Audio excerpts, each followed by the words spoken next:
I can only imagine what it must look like to have all of that egg on her face, Joy Reid, after her debate with Chris Rufo, where she gets everything wrong.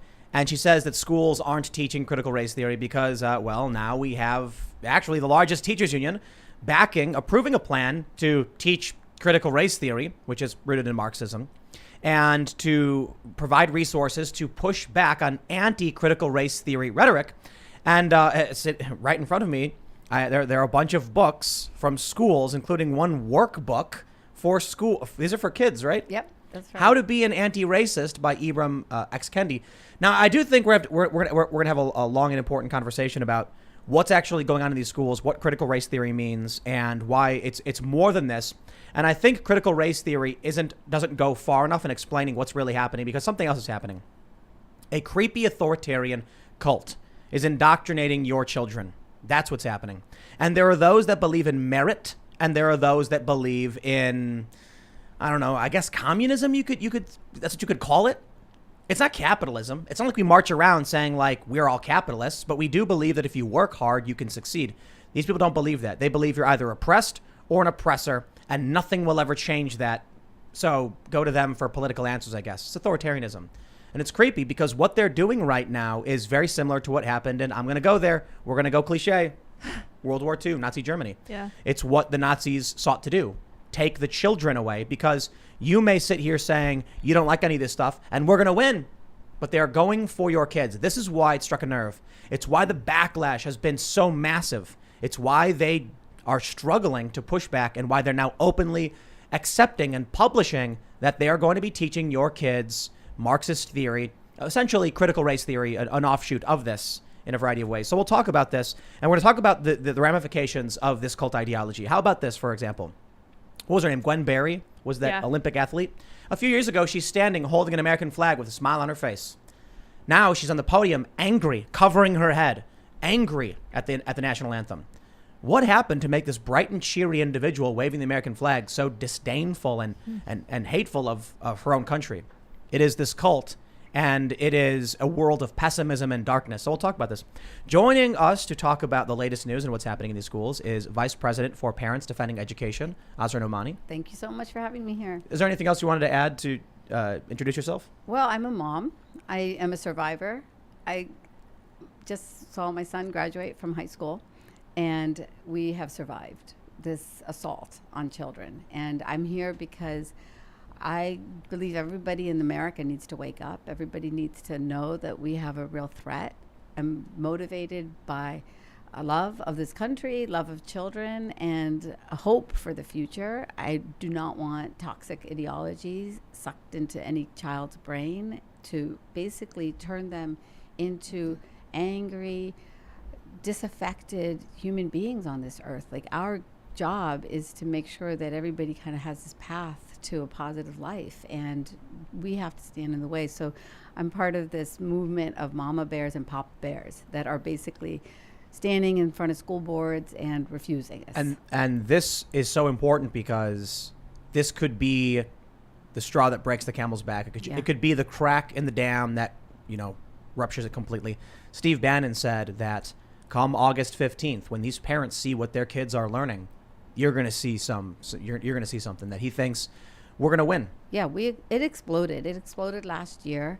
My wake up was in June 2020 when I found out that the principal at my son's high school across the border here in Fairfax County, Virginia, Thomas Jefferson High School for Science and Technology, decided that we, the Asian parents, had privilege, and we needed to check our privilege.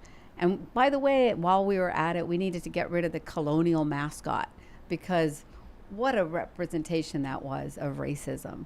And while we were at it, we needed to fix the admissions process so that our demographics at the school could match the demographics of the county, which meant a purge of Asians. And that just happened 2 weeks ago. We'll get into that. We have an article that you wrote, and we'll talk about that. Yep. We got Ian chilling. Yeah, I mean, these Asra brought, I don't know how many, 15 books at least that I'm looking at. This is just, it's so jarring to see it face to face, because I hear about it, but to think that books are being embedded in the school system. Man, it's starting to freak me out. This book is creepy, dude. The colors it's the blue and the red. They're just like for little kid candy for kids. Black Lives Matter notebook. They ask you to fill out these are workbooks for children. Yeah, Tim was reading. I mean, you give this to a grade schooler. Yeah, I would have aced this stuff. I would have done so well on it and memorized it and written it to heart if I was told to do it. Right. I mean, you would have been just filled in this is fill in the blanks, right? Like we basically do that. We got to show some of these questions. So we'll get into all this because good. Wow. We also got Lydia pressing all the buttons. I'm in the corner and I'm really excited for this conversation because people constantly are asking us, what can I do to make a difference? Well, here's a lovely lady who's started down the path of making a difference. So I'm excited. I'm feeling good about the future. Before we get started, head over to timcast.com, become a member, and you'll get access to exclusive segments from the Timcast IRL podcast. We had Dr. Chris Martinson on last week, and I can't even show you the title of that podcast because YouTube would ban us if I did. No joke. Not even kidding. Just the title of it. If I scroll down on our own website. That's why we set it up. It's a tough question. What do you do? I mean, look, you've got some pretty evil people trying to manipulate children. There's seemingly no limits to the depravity. You've got the Democrats coming out saying, we always wanted to provide funding for the police. It's the Republicans who don't. We got a story that we're going to go over where there's a Democrat in San Francisco talking about how almost half of San Francisco wants to leave due to the crime and the lower quality of life. It's hard to have these conversations when YouTube censors you. So that's why we set up timcast.com. So the good news is we're really close to launching the Paranormal Unexplained podcast. And that means if you're a member, you'll get all of that content as well. We're going to keep just adding more and more to the culture building. Plus, we have more free content coming. We have journalists who are already writing articles. The new website should be launching in the next week or so. We've already gone over the alpha. It looks fantastic. We should be moving into beta, and I think the beta will be public, and then we'll go through the bugs. But become a member at timcast.com. Help us stand up for good ideas, and with your support, we're going to keep making awesome content. But don't forget to like this video, subscribe to this channel, share the show with your friends. If you're listening on any podcast, give us 5 stars, give us a good review.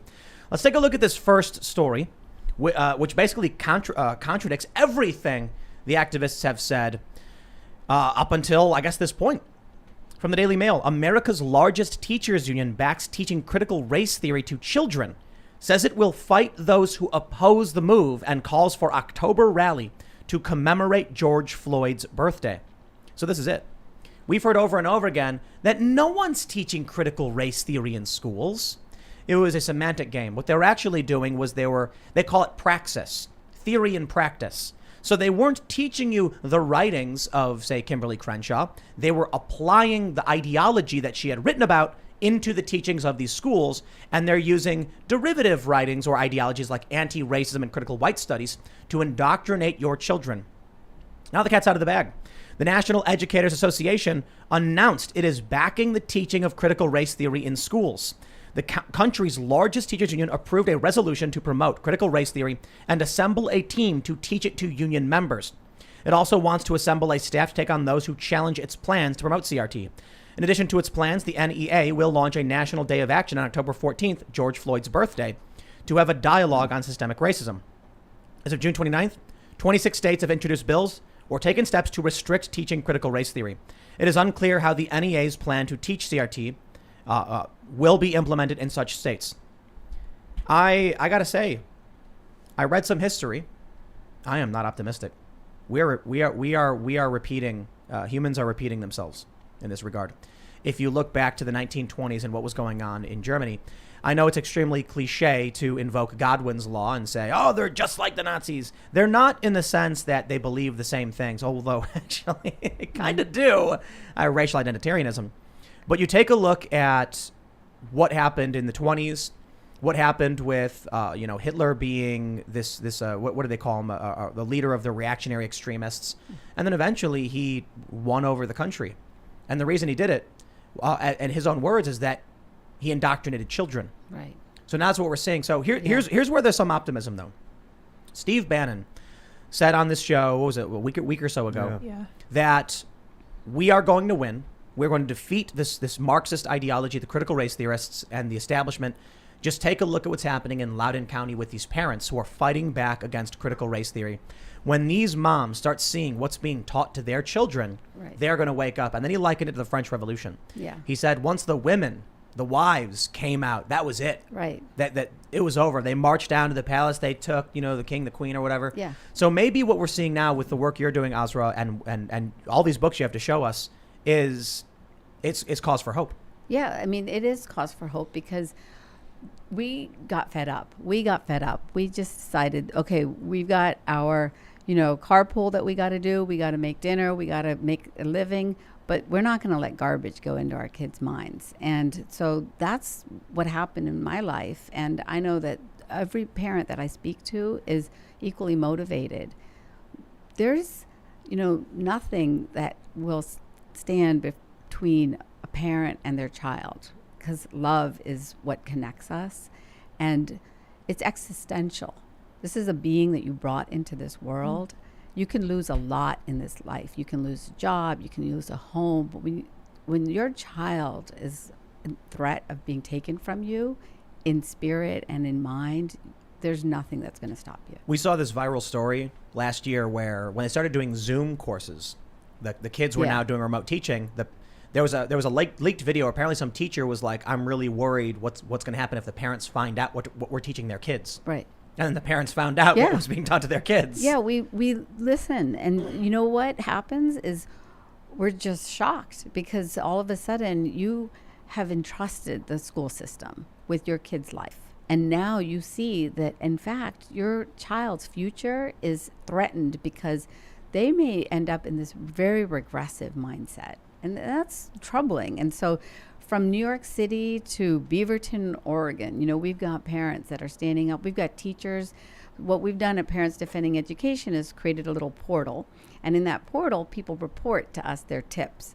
And we put their tips, we investigate them. I've been a journalist 30 years, and I do the reporting. And we all do the reporting. We've got Erica in Rhode Island. We've got Marissa here in Virginia. We've got Nikki in Virginia also, and parents all over the country that are part of our movement. And we're putting them up on the map so that everybody knows in every school district what's going on. Something crazy that I think people are familiar with the higher profile battles that are happening. Loudoun County being one of the biggest. You have these parents that they're in these videos, they're going viral. Yeah. Because effectively what's happening is these schools are teaching children that they either are oppressed or oppressors. Right. Which is basically Marxist theory and a critical theory. And they're saying, which is basically the same thing, but I digress. They're saying to these kids, like minorities, you will never succeed. You can't succeed. You're oppressed. It'll never happen. Yeah. And there's no solution offered up to that ideology. You tell someone you will always fail. Have a nice day. Yeah.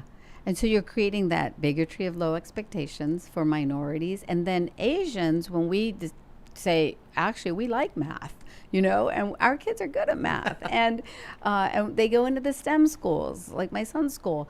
We're the inconvenient minority, right? And then they want to dismiss us as white adjacent. And that's, or just white now. Yeah, They exactly. say, they don't even bother. They say whiteness is this critical race theory, that it's a property, that it's a tangible thing owned by people, and that if you're accepted, then basically Asian people can be white. Now, here's the funny thing.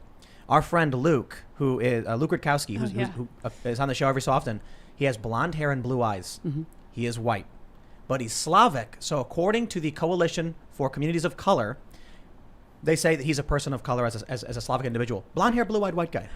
Yeah, because ultimately, though, the identity shouldn't be defined by these abstract ideas. And speaking of whiteness, this is one of those books that's actually sold and taught to elementary school kids called Not My Idea.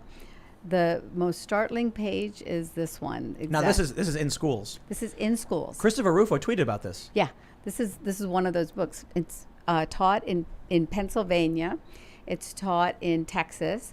And what is it? Let me read some of this. Yeah, Whiteness is a bad deal. It always was. Dude, we can see your pointy tail. What does that mean? Go to the next page. It says, contract, binding you to whiteness. You'll get stolen land, stolen riches, special favors. Whiteness gets, quote, checkmark, to mess endlessly with the lives of your friends, neighbors, loved ones, and all fellow humans of color. For the purpose of profit, your soul, sign below. Land, riches, and favors may be revoked at any time for any reason. And the pointy tail is on a white man. Is on the devil. Yeah. The contract with the devil. And that's what whiteness has. And this is going to third graders. Can you imagine that a third grader has to process? 9-year-olds. Yeah, basically this kind of garbage. It's really toxicity. That's amazing. I mean, when I was a kid, we didn't learn. These are complicated concepts to teach a child. Yeah.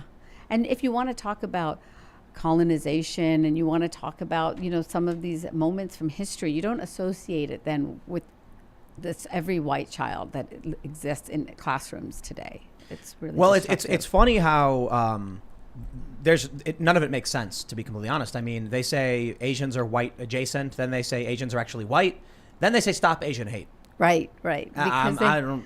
They got to do their virtue signaling, right? They got to act like they care, but ultimately they don't care because they're out to destroy Asians, pursuit of merit, exactly. Yeah, it's what is it about Asians that they get lumped in with whiteness? And perhaps it's the stereotype of the stern Asian parent telling their child to work harder.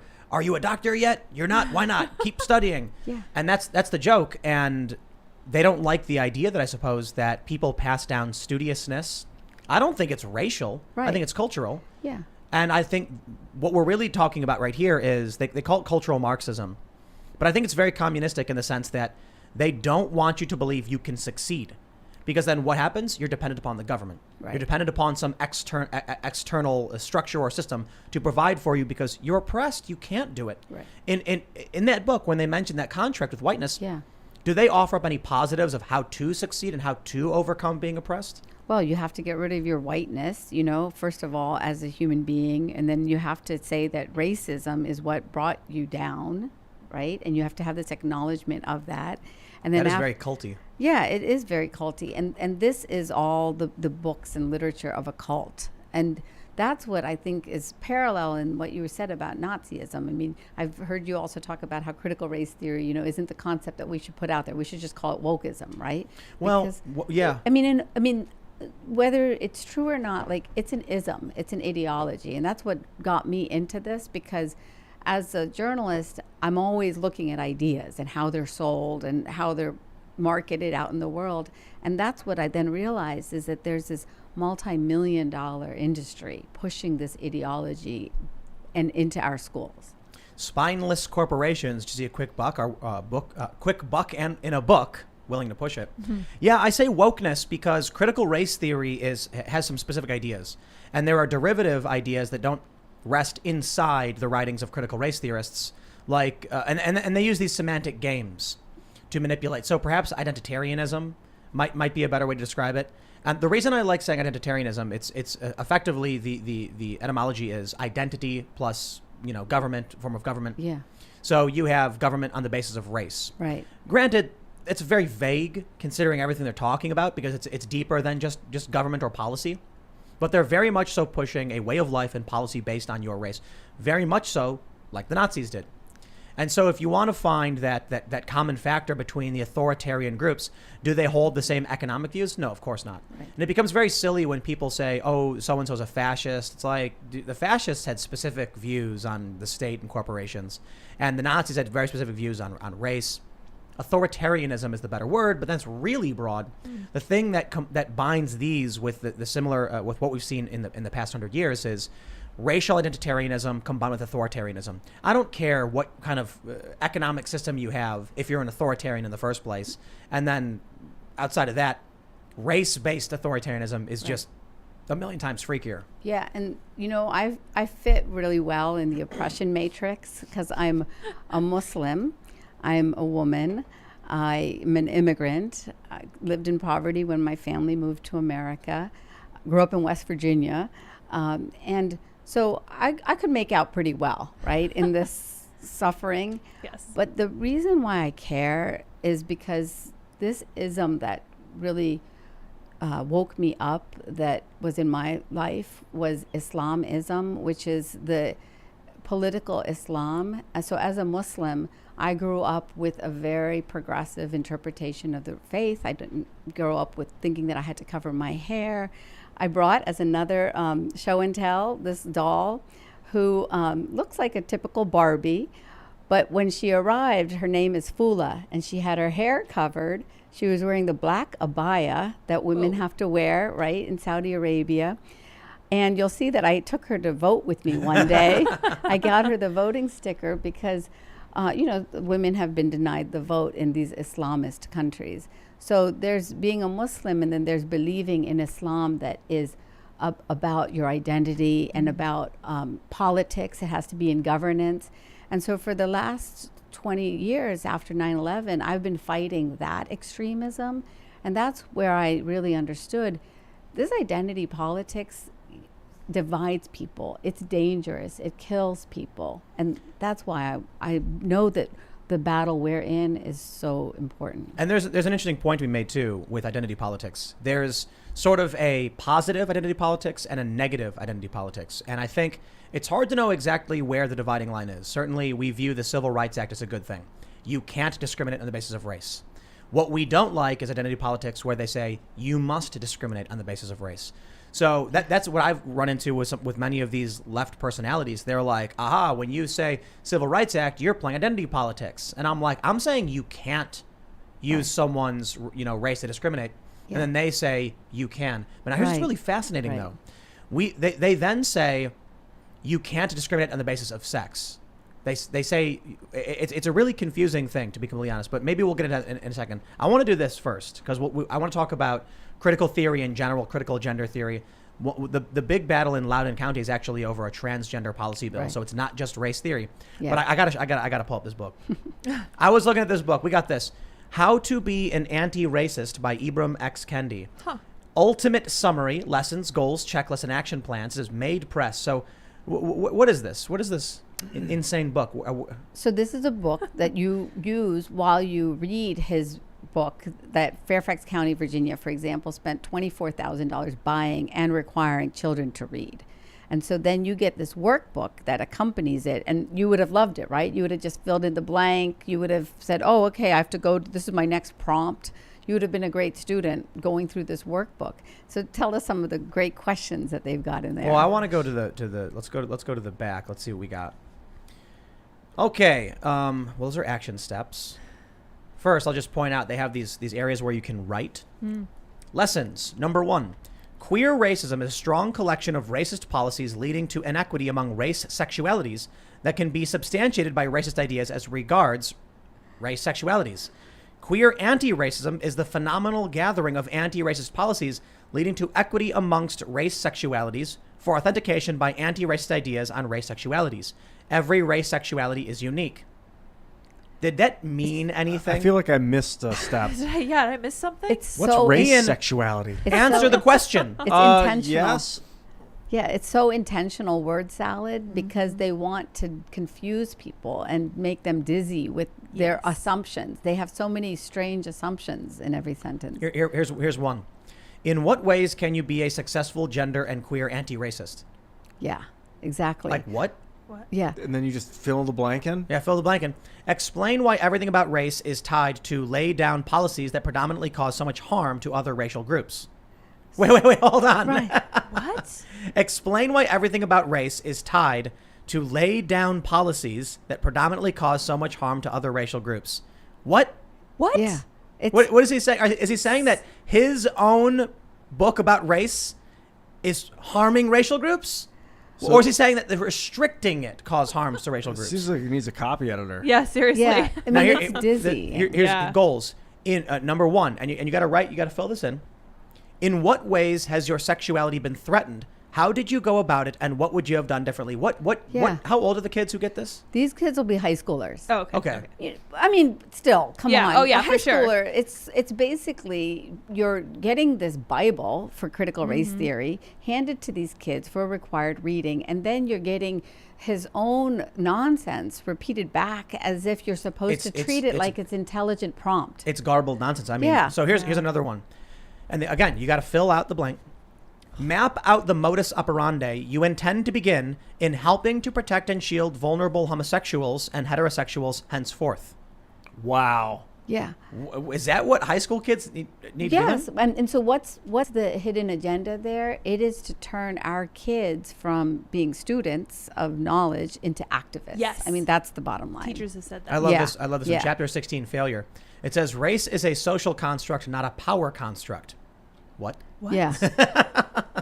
Race's racial history as a singular match of racial progress and not a combat of anti-racist and racist progress. Did you say race's racial history? Yes. This is terrible. Terrible, right? It's Race's completely- problem being ingrained in ignorance and hatred and not powerful selfish interest. It says the racial history of failure is tied to failed solutions and policies. The failed solutions and policies are due to failed racial principles. There are several wrong notions of race we need to debunk before we go further. This is circular. It feels like a fever dream. Have you guys ever had like strep throat and you wake up in the middle of the night? Right, exactly. Yes. Things don't make sense. But Yeah. if you can believe it, like, so he's become the poster boy for this, right? He's being $20,000 for 1 hour Zoom call. You ready for this one? The school districts pay. This is what they're asking children. They're asking, okay, maybe the Teens. teenagers. Yeah. Why do you think the black skin makes non-black uncomfortable? I read that verbatim, by the way. Yeah. The black skin, Yeah, Makes non-black uncomfortable. yeah. non. This is like Robin DiAngelo. It is. So It bad. When is. she said what did she write in her book that she was like she went to a party with black people and she felt really uncomfortable around them? I'm right. like, that's you, dude. Yeah. You're It's a you racist. problem. Yeah. Yeah, that's not a me problem. And then if you have if you've internalized some messages about yourself, like, don't go projecting them on others. And All they do is project. yeah, and so what I'm so happy about is so many of the black parents that are emerging and saying this is not how we want to raise our kids. Exactly. Like, they're in Loudoun, they're in Fairfax. There's a great movement there. Are you a behavioral racist or anti-racist? And what are your attributes based on your chosen position? Yeah. You're either a racist or an anti-racist. Oh, so it says, are you A or B? And after you select that, yes, you are one of the two. Yeah. no, but then- here's the point. Both racist and anti-racist believe in discriminating on the basis of race. Yeah, there's no win. Anti-racism from Ibram X. Absolutely Kendi not. is we must.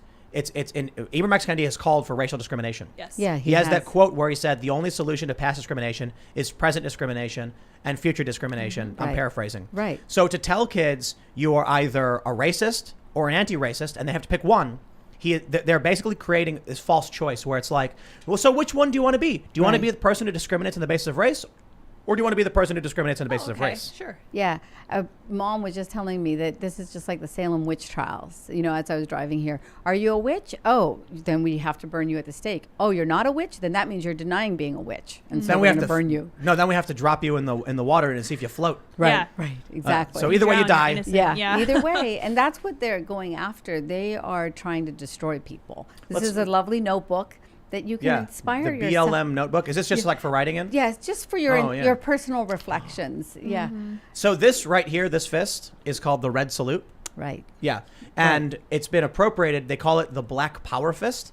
And that's like saying it's not the Nazi salute, it's the white power salute. It's like, I don't care what you call it, dude. It represents authoritarian identitarianism. I'm Yeah. not interested. And then this is now this fist is now becoming the stuff of PowerPoint slides in classrooms. It's the stuff of posters in teachers' rooms. It just goes, and that's what fascinates me. Propaganda again, because this becomes cool for the kids, and that's not good. Somebody on Twitter pointed out to me that the feminist symbol is exactly the same fist, but with, the sign for the feminine. And I'm like, how long has this been going on? Right. How did we not notice Right. this? So there's a bunch of other books. What's this Call Me Max book you have? Oh, yeah. So this goes into the transgender issue. So this was a book that was read to kids right in Austin, Texas, in the school district there called Eanes.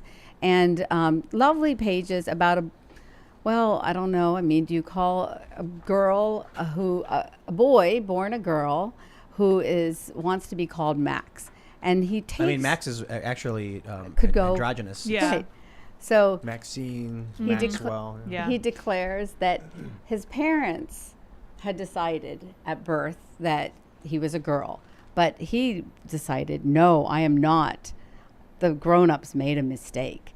And so lovely Max is able to find little kids that he can speak to about it.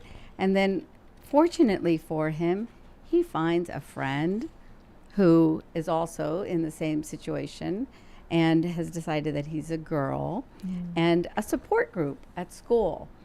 And there they get to talk about their identity issues Away kids. from the parents who were wrong. Yes, who were wrong and made a mistake. That's what, and so a really critical part of these teachings, including this one, I Am Jazz, another famous one, right, is that the parents made a mistake. So this is, again, another Marxist ideal. This is from the Cultural Revolution, right? Dividing the parents from the children. Yes. Creating intergenerational warfare.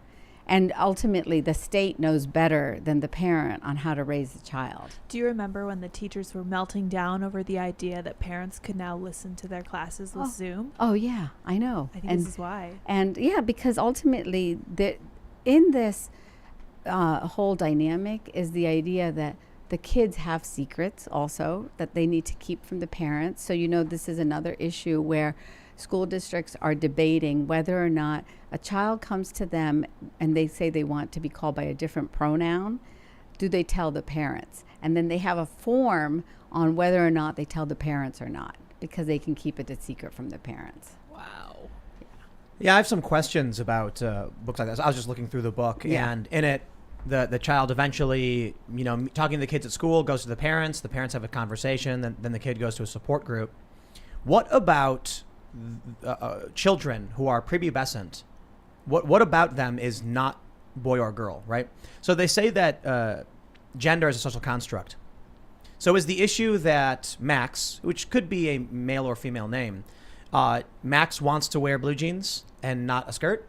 Well, that's not anything to do with biological sex.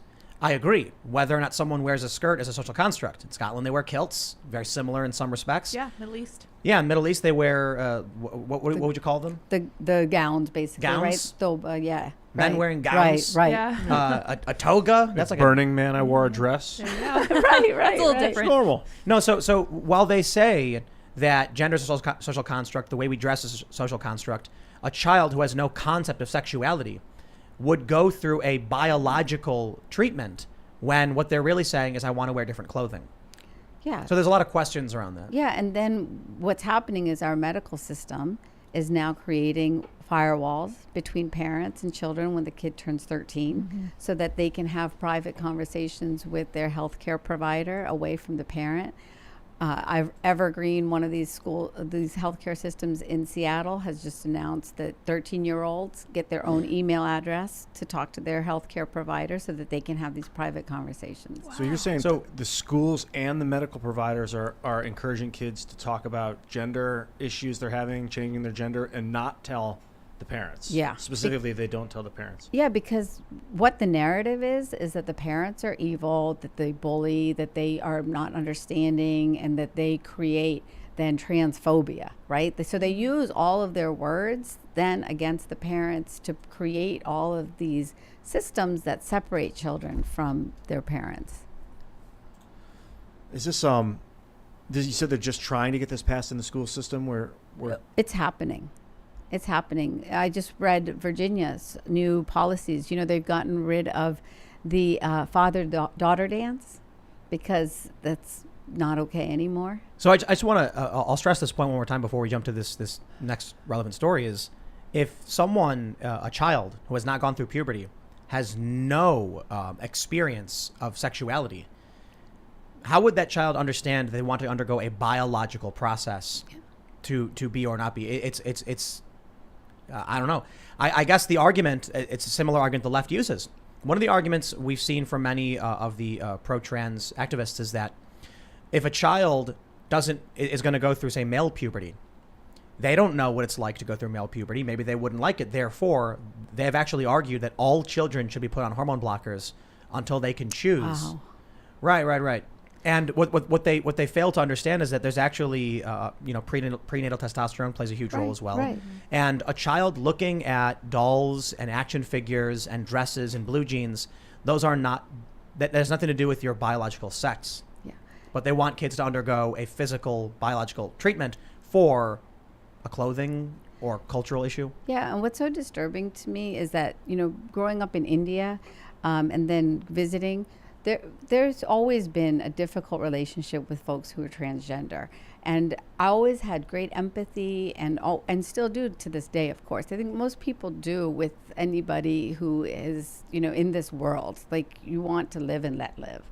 The problem here is that this is an intrusion now, right, into the lives of children, into the lives of families, the decisions of families, because I want everybody to be able to live peacefully and without harm, right? We all do. We don't want any kind of harassment, discrimination, bullying, but this is a new propaganda that is making it cool and getting ideas in kids' heads that they otherwise wouldn't have because maybe they just want to wear blue jeans.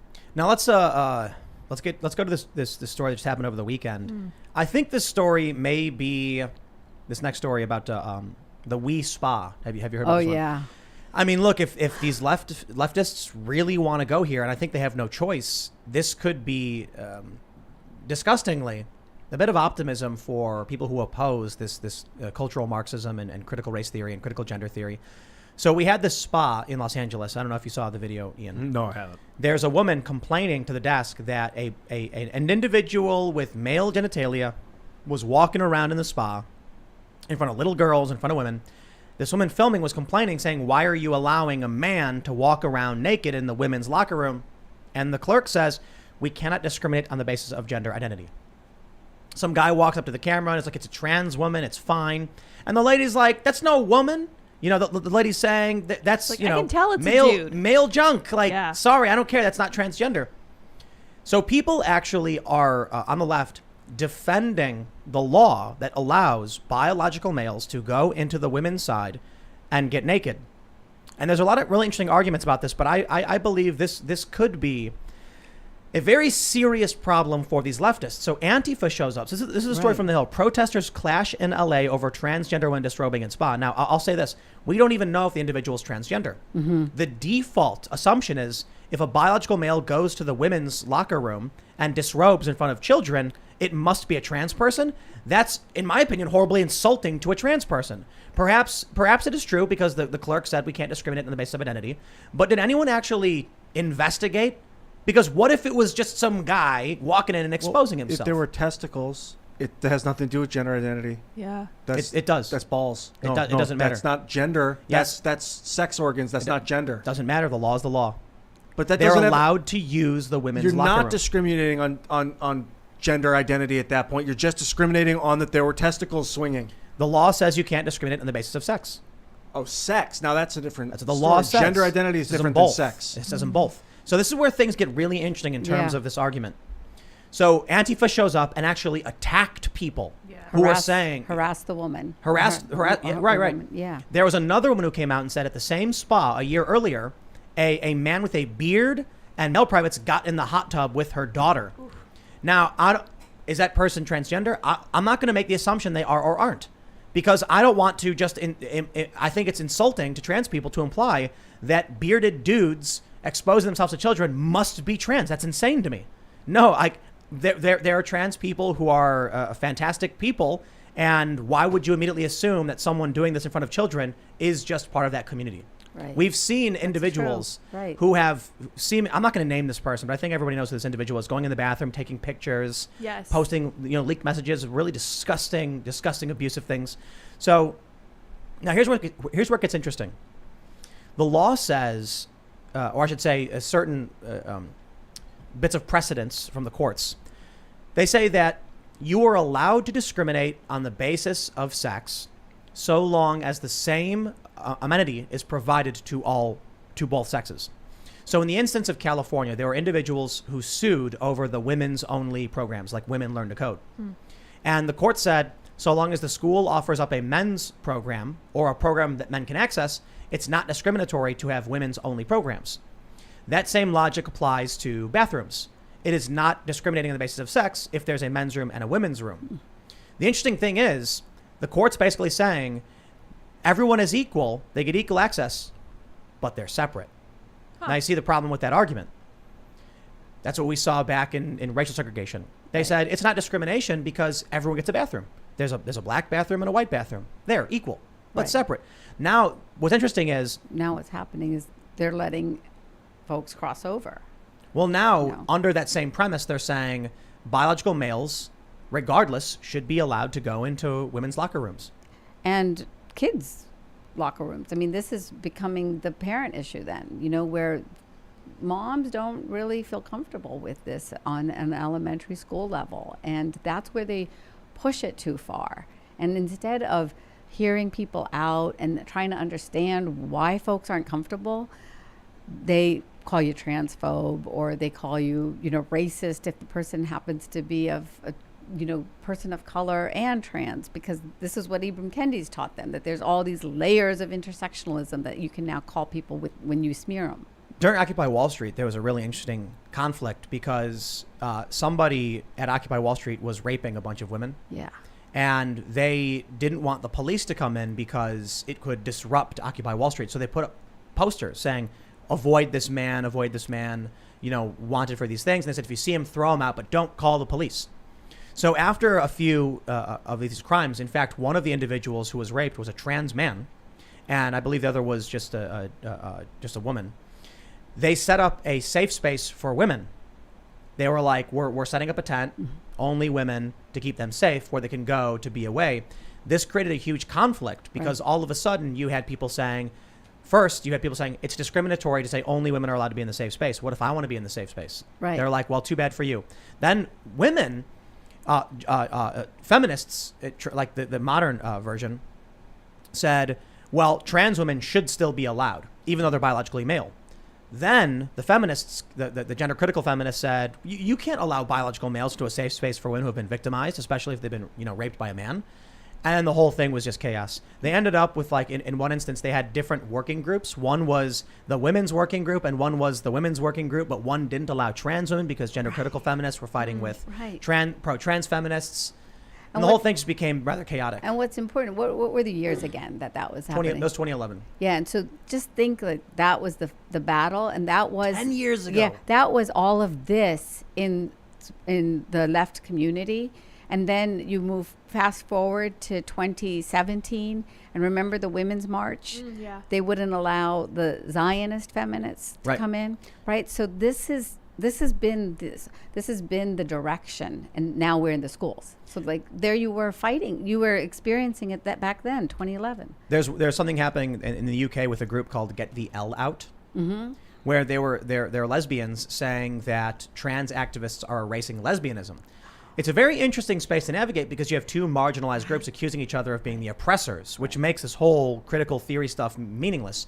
So the lesbians were arguing that when they go to young girls and tell them the things they're feeling mean they're trans and they should take hormones, they're actually erasing lesbians by making them into men. And so their argument was, like, if someone is biologically female and likes biological females, they should be allowed to be biologically female and like who they like. But the activists now at these schools are prescribing hormone treatment, which very much changed their community, or as they said, erase it. Now there's something called the LGB Alliance, where they basically said it's not just about lesbians, it's about gay individuals, bisexual individuals. So they're basically saying get rid of the transgender from LGBT. Oh, interesting. So the whole thing has created this chaotic fight. Yeah, and it is spilling into our children's lives. Like we have to, it's politically incorrect for a lot of people to talk about this, but it is again your child's life and future. And so this is very visceral, right? The reaction. Yeah, I think kids take after their parents, and when you bring in external influences to start sort of erasing the influence of their parents, you can teach kids all sort of crazy things. And I'll tell you this: I do not believe that these teachers have the child's best interest at heart. In my experience, my evidence for this, I went to public school. Right. I got to experience what it was like to deal with these teachers who just don't care about you. And now to have them teaching this indoctrinating insanity, look, when these people talk about the public health instead of the personal health, we were talking to someone about this on the show. When they start talking about the collective and the greater good, they're basically saying they are utilitarians. They're willing to sacrifice you and your rights and your pursuit of happiness for their end game, because they think the world should be a different way, and they're willing to sacrifice you to get it. Yeah, so I love teachers, right? Because it was Mrs. Alke in Morgantown, West Virginia. They gave me just a little journal with no fist on the front that made me a writer. And And she was a white teacher, and she didn't oppress me. She wasn't the white supremacist trying to bring me down. But we have to be honest, like the NEA resolution you read, they are pushing this now. Like, this is ideology, this is indoctrination. Then there's another resolution that didn't get as much attention, but it was a resolution by a school teacher in Chicago suburb. And there she wants to teach the anti-Israel, pro-Palestinian argument. And that's something that I know a little bit about. And this is another one of the little books I brought, which is Angela Davis, one of their, reading the people. Is she the lady who... She was the sort of 1960s activist that Black Panther got into trouble. Got into trouble. Yep. Got into trouble. Put it lightly. Yeah, wanted to keep it neutral. Yes. From Ferguson to Palestine. Oh. Wow. All right, so this is the nexus. And that's what I know about as a Muslim. Like, I know that there is a intersection, and they are using it to push agendas and to push politics. So NEA on one hand is pushing Ibram Kendi and critical race theory, and on the other they've got a resolution. It might not have passed, but still the fact that a teacher thinks that she can introduce this resolution that's going to be anti-Israel and then basically push the propaganda of ideology that wants to destroy Israel from the river to the sea. So that's happening too. Let's talk a little bit about why they're doing this. First, I want to show you the story. We have it from NBC5 Chicago. This is actually from January. Illinois Congresswoman, I'm not going to repeat what she said, but she said that there was one thing that the Nazis did that she think they understood properly. I'll make sure I paraphrase this because I'm not going to. She said I'm not going to quote. I'm not going to read it. You can see it on the screen. This congresswoman was heavily criticized for essentially making a statement that the Nazis were effective in a certain way, and that was targeting children. NBC says a newly sworn in congresswoman from Southern Illinois quoted Adolf Hitler as she spoke outside the U.S. Capitol, saying the Nazi leader, she believed, got one thing correct. Rep. Mary Miller was speaking at a rally in D.C. when a Twitter user posted the video Tuesday showing a portion of her speech. What she was trying to say was that one of the goals of the Nazis was to target children so that they could erase the worldview of the parents. And through that, in about 20 years, they won. Right. And they took over. Let me actually show you this. We have this this article from mssu.edu. They say, Hitler's first act of business after the election was the revamping of the German education system to include extensive military training as well as anti-Semitic propaganda.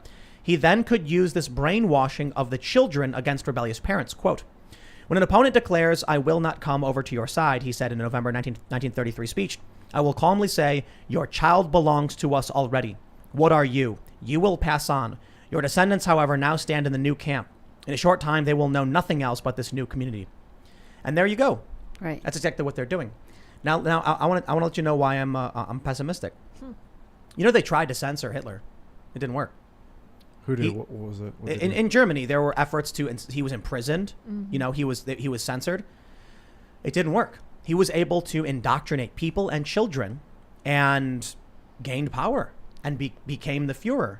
So interestingly, we see all of these states saying they're going to ban critical race theory teachings, and I don't know if it will work. Telling a teacher they can't teach this, does that mean the teacher's all of a sudden going to be like, well, I can't quote anymore? Or are they going to be like, no, don't tell anyone? They're doubling down. I mean, that's what the NEA resolution is about. It's basically saying we're going to fight this and we're going to make sure that we teach it. And, as you were reading that quote, I was just thinking back to, again, why I know that this is something that everybody's got to care about. Because when I was fighting the issue of how extremism came into my Muslim community, all I had to do is go back to this word that everybody's learned now, right? The madrasa, the religious school. That's where they grab the kid, they bring them in, they indoctrinate them. In our modern day, it was the Saudi government that was creating those schools in Pakistan, throughout the Middle East, and that's what created our Taliban, our jihadis of today. And now this has been our fight in that community against an ideology, and we have made progress. Like, I want you to actually have hope, because we do have rights in this country. We're taking them to court. In Fairfax County, Virginia, we've sued the school district for racial discrimination because they are targeting Asians and explicitly doing so. We have parents who are it was awesome. I love it. I saw Not My Idea as an exhibit in a lawsuit out of Illinois. Nice. You know, this is what we have to do, because parents do have rights. We have right to privacy. We have, you know, your kid doesn't have to explain everything about their gender, their race, their sexuality. We have a right to information about the curriculum. So we can do it. This book is amazingly terrifying and crazy. Yeah. So this is the book, Not My Idea, you mentioned, a book about whiteness. So this was being taught to children, you said? It is. Yep. Pennsylvania. So I just opened up to Texas. one of your notes, and there's one page. It says, connecting means opening, and opening sometimes feels. Our car's parked over here, love, like braking. The next page. Mom, I don't feel good. Uh-oh, should I pull over? Says the mom. In the next page, let me turn the page. I need to know what's going on. What are you talking about? That's the mother saying that. Why didn't anyone teach me real history? I do see color. I see yours, mine, and everybody's. You can't hide what's right in front of me. This is the child yelling at the I parent. know what that police officer did was wrong. This is the child speaking to the mother. Go with your instincts on this one. Racial justice is possible. Okay, geez, you don't have to yell. This is a book explaining to a child why to argue with your parents. Right. What's really fascinating to me is how it's the opposite of Christianity. Yeah. Honor thy father and thy mother. This one is, the mom's like, what are you talking about? I don't understand. No, Mom, you're wrong. I know what really happened. Yes, and it was just this constant theme. I'm so glad you picked up on that page, because that's the theme, that the kid knows better, and the kid is now taught by the teacher who's going to teach him better than their ignorant parent. Now, here's where it all comes together. Because, sure, I referenced this educational piece about Adolf Hitler and what he did to children. The communists did the same thing. They wanted the children snitching on their parents. Yes. So the parents would be sitting there reading the paper saying, Stalin, and turn the page, and the kid would go, oh, and then run to school. My dad said this, and then the dad's in the gulag. Right, right. And so many of the parents that are in the school that my son just graduated from, they survived the Cultural Revolution.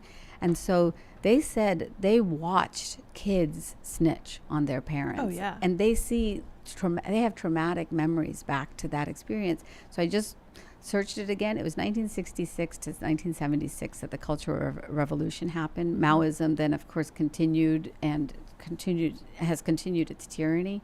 But this is what we're getting.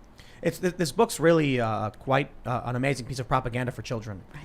In an earlier segment, the little girl is reading, and it says, in the United States of America, white people have committed outrageous crimes against black people for 400 years. All along, every step of the way, people who love justice and love each other have been fighting back. You know, they take a morsel of truth. Right. This country has its bad history, as do most countries. I mean, look at the history of any European nation and see the horrible things they did. Any nation. But I would say any nation. Right. India has had tyranny by its own people. Countries in Africa have had tyranny. In Latin America. What was it? The word slave comes from Slav. Mm-hmm. Mm-hmm. Now, here's what's fascinating. What this book is doing is it's outlining what children should do after they've been indoctrinated by the cult worshippers at these schools.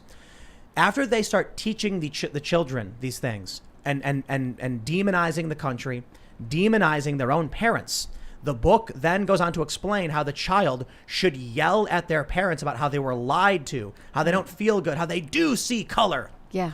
They're going to indoctrinate your kids and then use books like this so the kids have a game, they're indoctrinated not only on what to believe, but how to react to their parents when their parents challenge them. Yeah, and what they basically are doing, like for example, in a St. Louis suburb, the curriculum design person literally wrote a memo to the other teacher saying, this is the stuff that you should hide from the curriculum. Wow. Online. Yeah. Wow. Yeah. This book, you should go through the whole Exhibit thing. A, right? I mean, look at the first page is when grown-ups tried to hide scary things from kids. Oh, no, not again. What? Are you serious? Mom, what not again? Yeah. She says, who is that with their hands up? Why is that policeman screaming at him? Right. As if to imply the parents secretly know what's going on but don't tell their children. Right. And it's always a conspiracy of silence that the parents are perpetuating that the teacher now will break. And of course, there are teachers, we're getting leaks from teachers all over the country. We have teachers who are just so afraid of speaking up. One awful example, Portland, Oregon, a suburb, Beaverton. We got a leak from a teacher that they had an equity seminar. And at the equity seminar, one of their equity warriors, who's a teacher, told the others that they had to go along with all of this anti-racism or evolve or dissolve, lose their jobs. They should. Well, Walk away. Stop doing it. Yes, it's such a tragedy, you know, that there are people of conscience who really do not believe in any of this, and right now their livelihood is on the line. Yeah, we got a dark future heading towards us. No, we do not, because we are fighting back. That's right. what I want to tell you. I am literally sitting here, the embodiment of a mom who just captures, you know, the stories from morning till night. We do it. We are thousands of parents. You know, those school board meetings that you're seeing, it's happening because courage is contagious. Yes. Well, Courage is contagious. let's hope Bannon was correct. When the parents see this stuff, they will step up and yell out. They are yelling out. But I will say there are a lot of people online. They say they're scared to use their real names. They're scared to use their actual photos. They're scared to speak up at work because they'll lose their jobs. People respond to me saying, Tim, you don't have kids. You have no idea what it's like. I'm not going to risk my family over this. Right, I know. And my response is, but you are. When your little girl comes home calling you the bigot and the monster, when she turns 16 and she's reading all of this stuff and she says you're evil and nasty and runs away and hates your guts, when your child grows up in a world being told that they're evil and an oppressor, why would you sacrifice the world that your children are going to be inheriting? But I get it. I suppose people are scared and would rather put food on the table and have their kid grow up in a gulag for resisting than to actually stand up now and fight hard to succeed. I get it. It must be scary. I'm not going to pretend like I know what it's like to have kids, but I can certainly tell you, you've got a stack of books. How many books is this? 15? I know, and we left books back in yeah, the we car, bring them right, all in. Lydia? Yeah, there's a whole bunch of them. But the thing is, I want to just tell you that the parents are figuring out ways. You know, what's happening is they are setting up Instagram pages like woke at school, fill in the blank, and exposing what's happening. They're sending us secret tips, you know, and they do check the box that they want to be anonymous, but they're getting the information out, the documentation. I wouldn't know about Not My Idea, except that a mom wrote to us about it, you know, and said, this is messed up. So that's where like a single whistleblower, right, then allows us to share it with the world. And that's where every single parent, I think, has so much possibility of power, whether or not, you know, they take the big risks, because there are some people who will take more risks than others and can, but I think everybody's got a role. So do you want to tell people your site where people can send this stuff Sure. that they see? Yeah, please go to defendinged.org. Okay. And it's really simple form. Folks can fill it out, and we have moms working around the clock chasing down these tips. Awesome. So let's draw this conversation out of the schools and into what manifests in the real world. We mentioned this earlier on. This Gwen Berry, Olympic athlete, goes viral because she's third place hammer thrower for the U.S. Olympic trials to join the team. She gets approved, and when the anthem plays, she looks all angry at the camera and, you know, doesn't salute or doesn't put her hand on her heart, and then she puts a shirt on her head saying "activist athlete." Just a few years prior, she was holding up the American flag with a smile on her face. We can see how this starts to manifest in the real world. We have a couple of these stories. First, squad member blasts July 4th celebrations. Black people still aren't free. This generated some controversy. Cori Bush, a Democrat, dismissed Independence Day Sunday as a holiday meant for white people before claiming the land is stolen land and black people still aren't free. We also have Maxine Waters, who is not a new member of Congress, been for a long time, drags the Declaration of Independence on July 4th. Maxine Waters, would she have? Maybe she would have, but I kind of feel like she wouldn't have gone this far to criticize Independence Day were it not for the change in culture and the feeling that this is what you need to say to be accepted, to be approved of. Zuby, the rapper, has a thread, and in it, he's like, here's some things I've learned over the past, year or so. One of them is that people would rather be socially accepted than be right. Mm-hmm. People would rather sacrifice their principles if it means they will be socially accepted. Things like that. Yeah. He's correct. Well, it's tribal, right? And so it's that concept that I had to struggle with within the Muslim community. When you dare to challenge the orthodoxy, you get thrown out of the tribe. And we ended up, for example, in our community fighting for women's rights. My mom didn't get invitations anymore to the potluck dinners. And she said, I don't want to go to their potluck dinners. And so that's the sacrifice that you have to make. For her. When, yeah, This is very she much was inspiring to me. Yeah. this is very much a cultural revolution. Yeah. And so this next story I want to highlight, just a few of these. National Geographic tweets that July 4th fireworks are racist. Smoke targets communities of color. Then we have this story, NPR decries Declaration of Independence as document with flaws and deeply ingrained hypocrisies. What are they, working for the crown now? They want us to return to the British Empire? One of the arguments made by many on the left is that if we never had independence, then the Slavery Abolishment Act of Parliament in 1833 would have affected the American colonies and ended slavery some 30 years sooner. Maybe, or I argue that if the southern colonies, or the southern states were still colonies of Great Britain, they would have actually pushed back, and it would have caused the same level of conflict and strife, and potentially even resulted in a war for independence. Yep. Or at the very least, it could have put pressure on the crown to wait, because they were like, well, we have these colonies that produce for us. What people need to understand is that it may actually have been the American Revolution which helped the UK end slavery, in that if the crown was still taxing southern states and the states relied on slaves to produce, the crown may have been like, well, you know, we're making a lot of money over here. We can't just do it. Right. But who knows? We don't know for sure. But what I can say is when they come out with these nonsensical statements like fireworks are racist, Right. what's Yeah. happening is they introduce Juneteenth, then they disparage July 4th. I think Charlie Kirk mentioned it was with Evanston, Illinois, Yeah. that got rid of their July 4th celebration, but had a Pride and Juneteenth celebration. Yeah, and so it's this indoctrination of ideas spilling now into popular culture, right? Like, what is it that you can wear? What is it that you can't wear? How is it that you signal, your amazing political correctness? And so this is the politics spilling into everyday life. And I walked by the grocery store, the cereal aisle, and had the new cereal that's got all the multiple right Yeah, for that's so weird. The Pride cereal. the What? Pride cereal. I mean, so it's commercialization that's now chasing this new ideology, and we have to just use our critical thinking. Yeah. Yeah, Kellogg's has a LGBTQ Pride Together cereal. Right. I'm not sure what it is. Is it just Fruit Loops? I don't know. Isn't it seem like it? I know. think That's it's just- exactly what it looks Just like. Fruit Loops? That's kind of insulting. What the heck? Yeah, I'm pretty sure it's just Fruit Loops. It looks like it. Yeah. But it's got all the characters together, and it's really fascinating when you see all these corporations changing their logos. There's a really funny meme where it's a bunch of evil corporations from video games and movies with rainbow logos, like Umbrella Corp. Yeah. They make the zombies. Right. And the umbrella's got a rainbow on Right. it. And there's Aperture Laboratories, which is the experimenting on humans, and it's a rainbow. Aw. Yeah, we get it. The massive multinational corporations are on our side, apparently. Yeah, I mean, this is the term that they call woke capital, right? The whole idea of the industry, corporate America. That's what I spent 15 years reporting at the Wall Street Journal.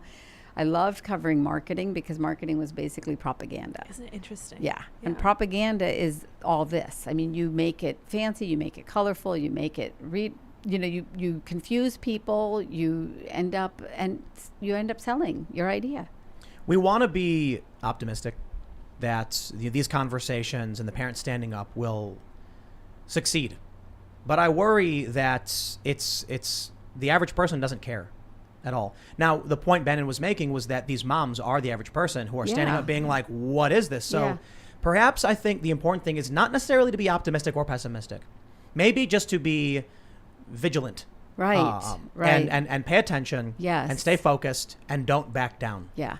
There's my favorite idea. Our president, Nikki Neely, said it on an interview a while ago, that the price of freedom is vigilance. Eternal vigilance. Yeah. Yes. And I'll tell you, it really hit home. This 4th of July weekend, I went to visit my parents in Morgantown, West Virginia. Took my Uno cards because I was going to play Uno with my dad. Well, in the PTSA at the school from where my son just graduated, Thomas Jefferson High School for Science and Technology, we had 4 parents seize the majority of the PTSA seats, and those 4 parents are against critical race theory. They're for merit. And guess what? The president-elect is the first black president-elect chosen for the PTSA, and he's Wow. against critical race theory Oh, dear. because he wants merit. He doesn't want this like bigotry of low expectations. Who wants their kids to be told they can never succeed? Yeah. So this weekend, the minority party, so to speak, the people who want to push critical race theory and race-based admissions, they staged a coup. And they tried to basically unseat these parents who are trying to change the policy so that we can fight critical race theory in the school. And guess what? We won. We won. We defeated a coup. And I That's do, vigilance. I do want to Yeah. add a little bit of a good news into the mix, because we can talk all negative and get all down, and people are Yeah. like, "Oh man!" But we got the story from Fox. Walmart shoppers break out into Star-Spangled Banner over 4th of July weekend in viral video. Yeah. The video is actually quite incredible. It's just people shopping, Right. when all of a sudden everyone's standing around in the aisles and they're singing the national anthem. Yeah, and that's in our hearts. You know, that is so in our hearts. And we were, as parents this weekend, I didn't get to play my Uno. Harry didn't get to grill on time with his family. He was trying. But we were doing this because we love this country. And Yu Yan, she stood in Tiananmen Square to fight the oppression there. And this weekend, what did she do? She created beautiful graphics with flags of America, talking about defending democracy. You know, that's the fight. That's the vigilance. That's the vigilance that we're talking about. And if every parent does it in whatever corner of the school system that they're in, wherever you are in corporate America, wherever you are in your neighborhood, you know, HOA that wants to now rule what sign you can put, and you can't put the blue line, you know, flag up and all of this stuff. Like, you have to be vigilant and protect rights. I watched a little historical video about the Star-Spangled Banner and what the song actually means. And I think a lot of people probably don't know this, because I certainly didn't. That what does it mean with the rocket's red glare, the bombs bursting in air, gave proof through the night the flag was still there. It was that as the bombs were exploding, the flashes of light, you could then see the flag just very briefly. Yeah. And every time they would shell this town or this city or the fort, they would still see the flag standing. It couldn't be knocked down. And in actually, as the story goes, it could be legend, but they say the shells were actually killing people, and the flag was knocked down several times. Finally, after the battle was over, when they went back to the fort and saw the flag still standing, it was being held up by the corpses of the men who refused to back down. Right. That every time the flag would go down, they would lift it back up as they were getting shelled and then die on the flag. Wow. That's what it meant. Yeah. It meant that there was an oppressive authority that did not respect the will of the people. And the people of this country said, we will not abide by this. We will fight for our freedoms. And now you have people who are using these morsels of truth, manipulations, lies, and constant negativity to try and take those freedoms away. Yeah. Arguing what? That it's bad Yeah. that we had independence because the crown abolished slavery first. It's like, okay, be like the UK, I guess, with no guaranteed rights. Yeah. You know, they want to get rid of all these mascots and these names of people that they decide are on the incorrect side of history. But ultimately, we needed all of those folks to get to where we're at today. And maybe the journey wasn't perfect. Of course, it wasn't perfect. And there were injustices against all people. But the fundamental reason why I oppose critical race theory is because it rightly says that there was a hierarchy of human value, but it incorrectly now wants to bring a new hierarchy of human value to people. And that's just fundamentally immoral, unethical, and unacceptable. And that's what we have to fight. There is more good news. It's also kind of bad news, but we got some good news and some bad news. I got this story here from Timcast.com. San Francisco crime leads to reduced target hours. Now, not the biggest story in the world, but this is actually important. Right. Because of the massive wave of shoplifting, Yeah. Target and Walgreens have announced they're going to be closing around 6 p.m. Could you imagine that? Before dark. Before you Way get out of before work? dark. Yeah. Or, yeah. you know, so you get out of work maybe at 5. You're going to make it to Target in time to get your groceries? Probably not. But this is part of the death spiral. The quality of life is Right. dropping so rapidly in San Francisco. So let me talk about what this means in terms of good news and bad news. Well, basically, what you have in San Francisco is praxis. What they love to tweet about, they love tweeting this. These leftists, these communists, these Marxists, they will show a video of Antifa beating some old person, and they'll put like a picture of a guy, the meme of the guy rubbing his face saying praxis. Like they love watching Antifa just brutally beat white people or something like that. Well, this is what it really looks like. San Francisco crumbles. 40% of San Francisco residents plan to leave due to quality of life, according to a poll. So here's the good news. The good news is these things don't work, and we still have a system in place where people can flee these things and their failures, and that will strip a lot of the power away. It was perhaps easy in some of these places in Europe and in Germany because they were smaller, or there weren't very many places to go. I mean, look, Russia and the Soviet Union were very big, but the United States is very diverse in terms of ideology, and there's always a place to rush to because it's not sweeping from the top down necessarily, it's from the bottom up. So as San Francisco implements these failing policies, people just leave. Yeah. Now the bad news, the cities are failing, which is awful. Right. There's crime, there's homelessness. And then these people who vote in those politicians move to Texas, where there's a thread from this woman that it's actually really great. It's Michelle Tandler says, conservative Twitter is all over this. I highly recommend reading the quote tweets for a deeper understanding of how many in America view SF, the left, etc. This individual actually points out as a Democrat that the cities are very much in trouble, saying, nobody is saying we are X% up in this category. It's how they feel walking the streets. It's walking a stroller next to a tent that has a pile of bikes next to it. It's being screamed at or chased by someone who seems mentally unstable. What I'm seeing is that there is a big enough incident, it shakes people up, if there is. It could be seeing a robber try to climb through your child's bedroom, being pulled off your bike, having someone chase you with a pipe. These incidents shake people up and their friends too. Ultimately, I think the biggest responsibility of government is to protect people from one another. It is in place to protect us from assault, theft, robbery, etc. Right now, the criminal justice system in SF is not working. It is allowing people to get high on very powerful drugs and terrorize one another, neighbors, stores. It is allowing rampant theft, burglary, car break-ins. It is allowing mentally unstable felons to stab elderly women. What do people say in response to these threats? Where are you moving to? I'm moving to Texas. No, don't. They're gonna vote more of the same in. And change Texas potentially, right? Yeah. But people are moving with their feet, right? They're making decisions with their feet, and I think at the ballot box, like I am confident that this issue is going to impact gubernatorial race in Virginia, any races we have this year, and then the midterm election. I should read some more of this. She says, my whole life I've considered myself a proud, liberal, progressive San Francisco Democrat. Yeah. Today I am ashamed of my city.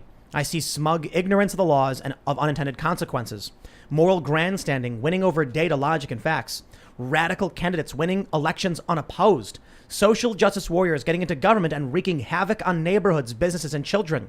Why have we been asleep at the wheel?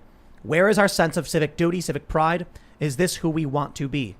Perhaps what these children are learning will be the shock to the system of the moms. Maybe seeing SF become a poop proliferator wasn't enough.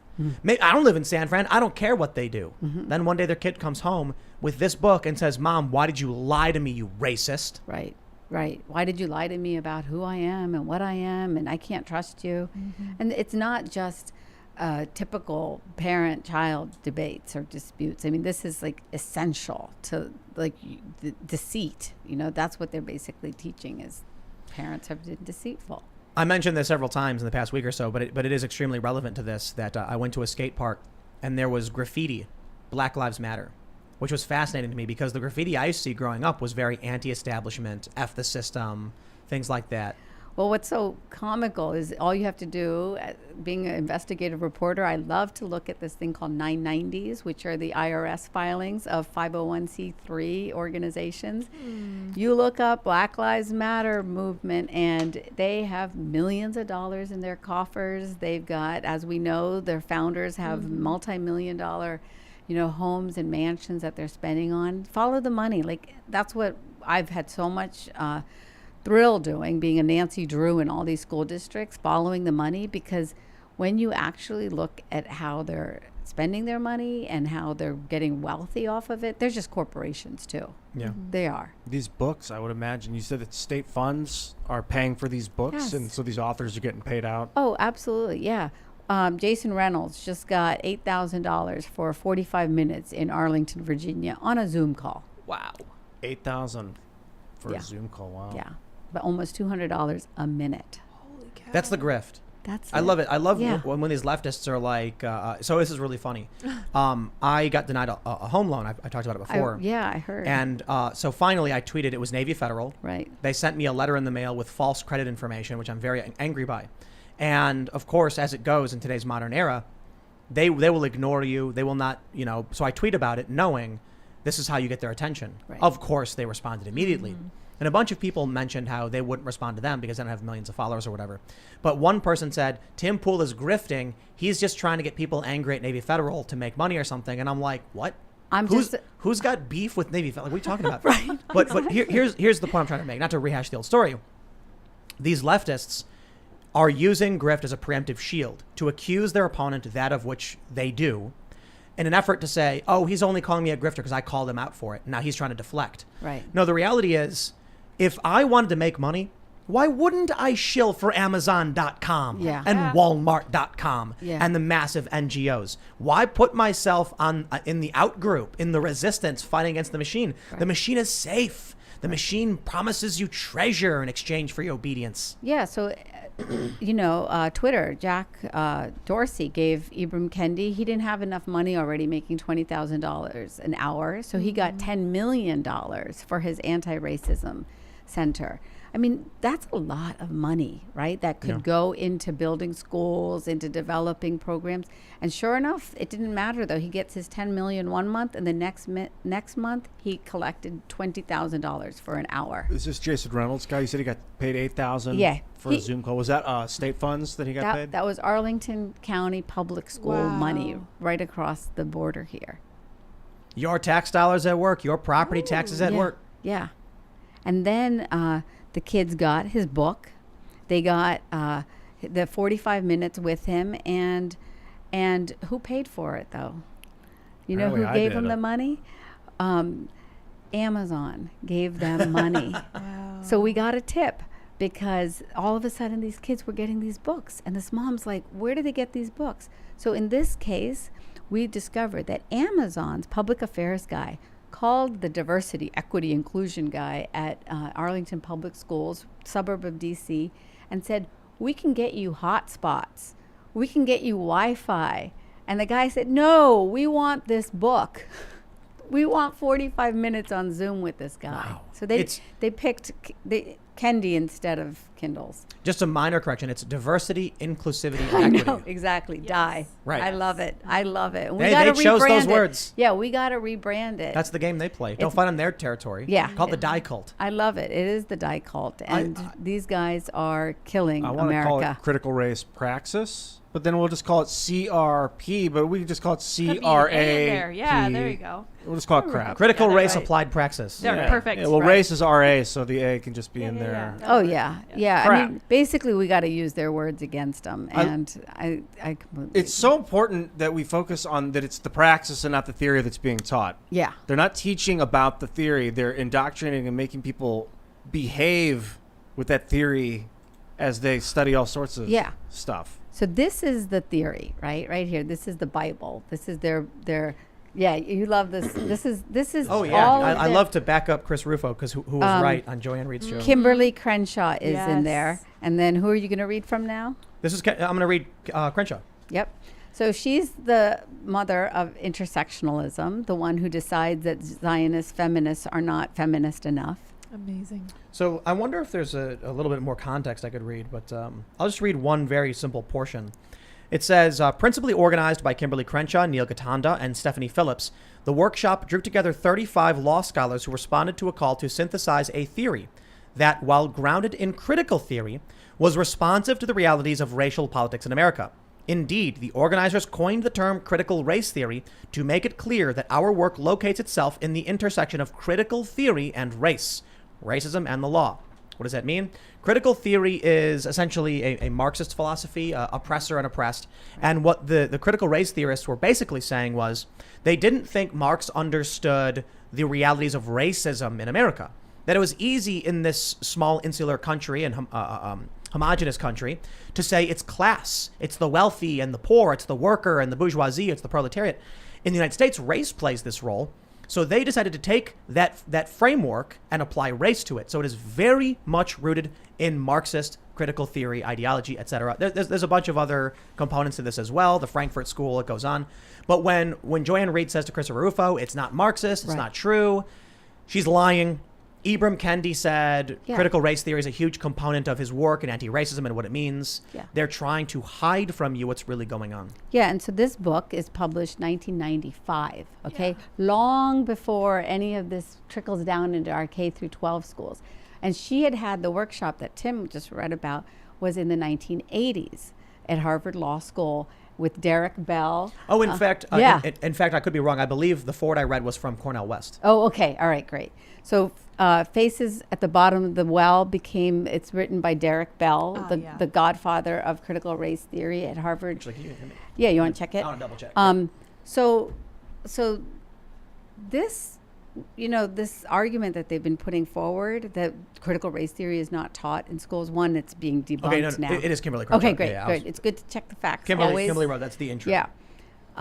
But so it has been a long journey. And it has been a long journey since the 1970s when it was first formed. And in that workshop that you read, they were the architects of it in 1980s. The book gets published in the 1990s. Mm-hmm. And now, wow, what do we have? Notebooks and stamped workshops for kids. It's diabolical and it's genius because it's so insidious, but ultimately it's evil. I mean, it really is evil. Let me show you the perfect example of how insidious it is. And what do I mean by insidious? Slowly creeping, a nefarious takeover. Yeah. What do you think when the left argues against this? They say, "Oh, critical race theory is not based in Marx," and they lie. Not being taught in schools. We've just proven throughout the course of this podcast those are lies. We have the book right here. Critical theory is the basis for critical race theory. It's obvious they call it critical race theory. Right. Frankfurt School, Marxism, etc. They say that, they're fighting racism. And here's one of my favorite lies. This right here is from Chris Murphy. Chris Murphy is a U.S. Senator from Connecticut with 1 million followers. Chris Murphy is either dangerously stupid, a cult member himself, or a grifter. He says, "Stop the woke mob," with a photograph of civil rights. And they're saying, here's one, we demand an end to, racial prejudice or something, or police brutality. UAW says, end segregated rules in public schools. Oh. Stop the woke mob. I'm pretty sure if you go to any intellectual dark web, progressive or liberal or conservative, and ask them, do you agree with that sign, end segregated rules in public schools? They will tell you, yes, of course we do. Why would we want to stop this mob of people we agree with? And here's my response. A clown emoji highlighting UAW says end segregated rules in public schools, and a photo, I believe this was from Seattle, I could be wrong, where they have a diversity, equity, inclusivity session for people of color, and next to it for people who are white. Right. They are segregating. This is what we are complaining about. Share these things with your friends and family who don't believe you, who think, but they're just trying to teach the history of racism and Republicans are trying to ban it. No, we're trying to make sure that when they teach the history of racism, they don't encourage more of it like Ibram Kendi does. Yeah, and so we just filed a thing that you're allowed to do in this country that I didn't even know about called a civil rights complaint with the Office of Civil Rights. It's with the Department of Education, and it was for Wellesley, Massachusetts public schools. So we all know about the tragedy in Atlanta of the women and men also who were shot and murdered, right? Many of them Asian. So Wellesley public schools, this one school decides that they're going to have a healing space. So you always love your healing space, right? And you'd like to go, because this was a shocking story. Whites not welcome. I mean, to be fair, you and I are both Asian, so we should just make sure Lydia and Ian can't come with. Exactly. You guys. Because you know what? It was not my idea. Oh, there you go. Yeah. So I have in the car, another incarnation of this that I didn't get to bring up. Oh, but we should have brought it all in. My It's bad. for you in particular, where they now have hoodies. White womanhood is white supremacy. Because they got to Oh, go boy. after you. Yeah. Well, actually, Yeah. I'm we screwed. It's all my Yeah. fault. We do have this other story. This is funny. Parents at exclusive $57,000 a year all-girls private Manhattan school Right. that counts Gwyneth Paltrow and Kerry Washington among alumni reject apology after video mocking white women was shown to students. They're going to keep doing this stuff. Yeah, they are. Until people say no more, that this is unacceptable. This is values that we don't believe. And they can't, the thing that, thing that we've learned is that you cannot be shamed, because their tactic of silencing people is to shame you. And people have to be unapologetic in who they are and what they believe, and not allow shame to silence them. That's why I like what you're doing. It lets people around the world really organize to show like what's crazy in their sector. Because if they come out one at a time, they get the vehemence, they get the target, and then they get shamed. Right. But if everyone's coming up together, Yeah. you can't.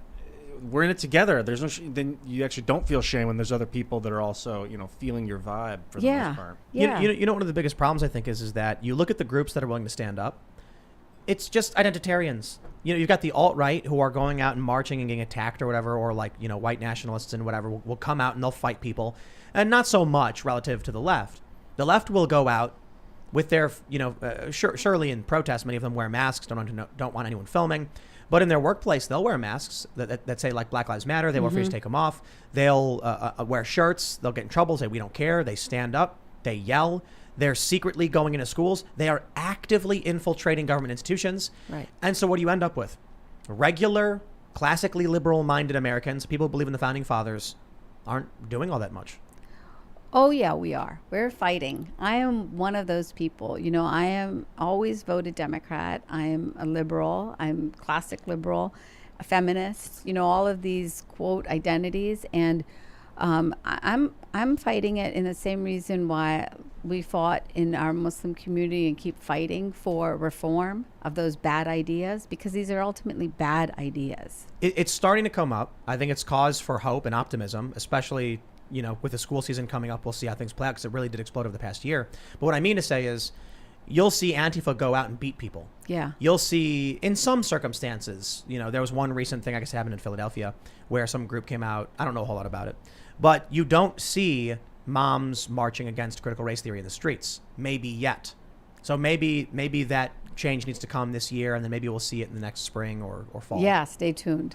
Stay tuned. Needs to happen. Yeah. More people need to be at work and say no to these racist programs. Yeah, when you have to, choose their new buzzword, affinity group is their new buzzword, right, for Yeah. segregation. You have to say no to it, and you have to say that I don't believe in segregation. And, this taking men out of Lockheed, right, for their white supremacy retraining camp, like they have to say no to this. Yeah. Did you see the Sacramento public school system document where they said they wanted white children to form white affinity groups to understand their history Right. and shared culture? Oh, yeah. I'm like, Yeah. that does not sound like anti-racism. Right. Or I no. suppose it does sound like anti-racism. Yeah. I guess anti-racism is just code word for being racist because they support the same things. Yeah, I mean, it really is racism. Like, anti-racism is racism. Critical race theory is racism. Like, that's where we have to be straight up about it. Anytime it's you like- judge people by the color of their skin, it's racism. It's like flammable and inflammable. Right. Yeah, Right. what? They Right. mean the Mean same the same thing. Right. Right, Yeah. exactly. And the real hope that I have is that people are running for school board races now, that strategy that they had to bring people into local office, parents are picking that up. They're doing it. Don't you love it that the school systems, the educators, they're getting angry at parents because we're filing Freedom of Information Act requests. They're like, oh no, how dare you actually use your right as a citizen to demand contracts and curriculum.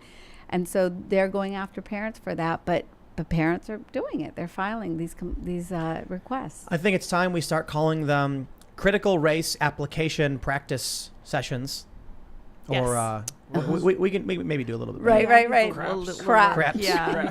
Craps. I don't know. Maybe that's bad because craps is a fun game at the Yeah, museum, yeah, you yeah. know? Crap only, not craps. I think I'm into cra- it. Critical yeah. race praxis. I like the praxis word. Yeah. Because this Praxis. critical race theory is not racist. Studying critical race theory isn't racist. You're studying the tenets of critical race theory. You're learning it. You're learning it. But integrating the praxis into your behavior is inherently I got racist. it. Call it Yeah. critical race in practice. Yeah, that's a nice one. I Crip. like that. Crips. Yeah. And then see when all the gang members are like, nah, I don't. Nah, You I see don't that think video from there was a video from the salon where this like Mexican dude, or I guess was fighting, and people were saying that he was like a gang member or something like that. And I'm like, I don't know if that's true or whatever. There might be people being racist because the guy was like Mexican. They were like, he's a gang member because he's bald or something like that. Right. But I do know that in Chicago, a lot of the Latin kings, very religious. And I have to imagine a lot of the older, members are not going to like what they're doing to these kids. Oh yeah. I mean, there's so much, Kool-Aid that they're forcing kids to drink, and what parent wants that? Because especially if you have a pride in your identity, you don't actually want people to start saying that you are the oppressed, right? Like, you are trying to actually teach your child that you are empowered and you can do whatever you want to do. And so there's a mom named Norma. She came from Peru, and she is just so angry that they are making such assumptions about Hispanic kids, you Oh, know? yeah. Yeah, she's like, this is insulting. And she says, I don't hate Asian kids that might be going into this school. I actually learn from them. Like, what is it that their parents are teaching them about good values? There's this viral tweet, I guess, where someone said that English is the colonizer's language and to speak Spanish or whatever. People are like, Spain? Like, what? They were the conquistadors, dude. Right. They were There's- brutal. Yeah. And, there's such myopia in this telling of, quote, truth. A few weeks ago, I went to one of the protests by the social justice educators of D.C. Oh my. Yeah. And there they were chanting like a cult, I pledge to teach the truth. And it's their truth. That's the problem. Some people are saying critical race at practice. Nice. I like that. Crap sessions. Yes. Right. Okay. Crap. They're teaching crap to our Control children. the Yeah. language. What do you? Yeah. Don't call it crap. It's critical. No. It's critical race at practice. I love Yeah. I love the creativity, because basically we've got to how do you dismantle propaganda, right? Play by their yeah, rules? yeah, Make Better exactly. propaganda, yeah. Well, yeah. so when I was counter propaganda, right? when I was at the skate park, I mean, I see these little kids and they're sitting, and they got all this graffiti propaganda of Black Lives Matter and other woke nonsense. And then me and my friends started laughing about, like, what loser is going to come out here and be like, Walmart, what up? Like, I'm repping Walmart.com. And the kids there hear us mocking the ideas. Yeah. That's what you need. You need to go there and basically be like, I'll tell you what happens. You go to a skate park and you see a bunch of kids. And the alpha kid, the kid who's Right. good, is going like, yo, Black Lives Matter, yo. But then when a pro shows up, someone who's older and really good, and they do a tray flip crook down the 10 rail, that all the kids are like, oh. And then he starts making fun of the kids for their stupid propaganda. Those kids will change their tune in 2 seconds. Yeah. So, but then that pro has to have the courage, right, to And be they able don't. to do that. And they That's the challenge. Is Yep. then they're afraid of losing their sponsorships, their endorsements, and all the rest. All it takes is for some charismatic individuals to be there to inspiring young people and telling them to get away from that propaganda. You don't even got to Yeah. be doing tray flip I crooks down a 10 listened to rail. your interview with Candace Owens, and she said, and you said also that you get so many phone calls, right, and so many conversations with the quote A list that is afraid to come out of the closet in Yeah, I've their been- criticism, but they believe it. I've been They counter this belief. I was invited to a couple like A-lister Hollywood parties, and I was like, why would I go to this? And they're like, oh man, it's low key, you don't got anything to worry about. And I'm like, I don't have anything to worry about. It's you guys. You're scared to speak up. Right. There's like it was like TV show A-list. It wasn't like Robert Downey Jr. or anything like that. It's like a bunch of people who are in prominent shows were going to be at this Hollywood party, and I was just like, the idea that, with all due respect, I'm going to come out and have a good time and laugh and break bread and have a beer with you guys.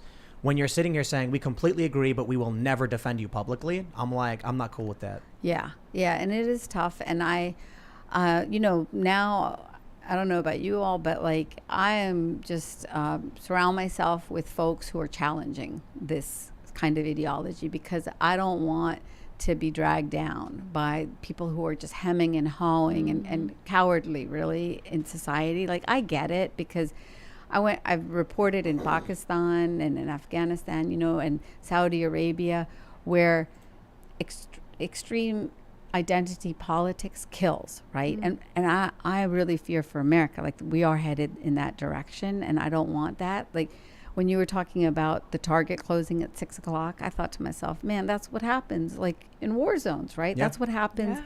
That's what would happen in a country like Pakistan, because it's dangerous after dark, and that's where sectarianism kills. And all the immigrants from Lebanon, Iraq, you know, Egypt, like they understand the dangers of this. China, Yes. Eastern Europe, right? Yeah. Let's read some super chats and see what the audience has to say. If you haven't already, give that like button a little tap, show your support, subscribe to this channel, share the show with your friends, and get your super chats in. We're going to start reading as much as we can. And we'll read your opinions on critical race at practice, or CRAP as it's called. Yeah, that's right. Nayslayer says, I'm dubbing July 5th through November 10th Gadsden Flag Appreciation Season. Fly it to show your red-pilled status between Independence Day and Veterans Day. I put my flag out this morning.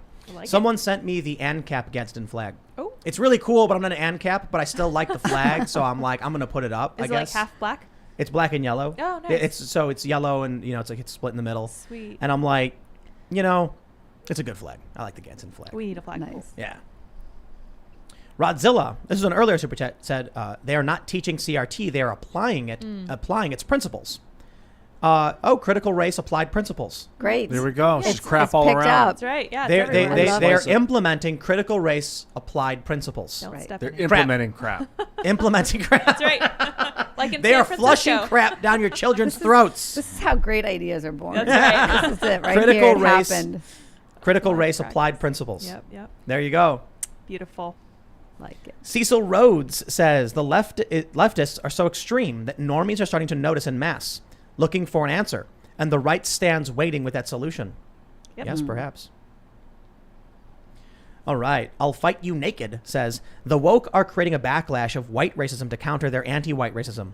When they have sufficient numbers, the woke will turn to the rest of us and unironically say, we told you they are racists.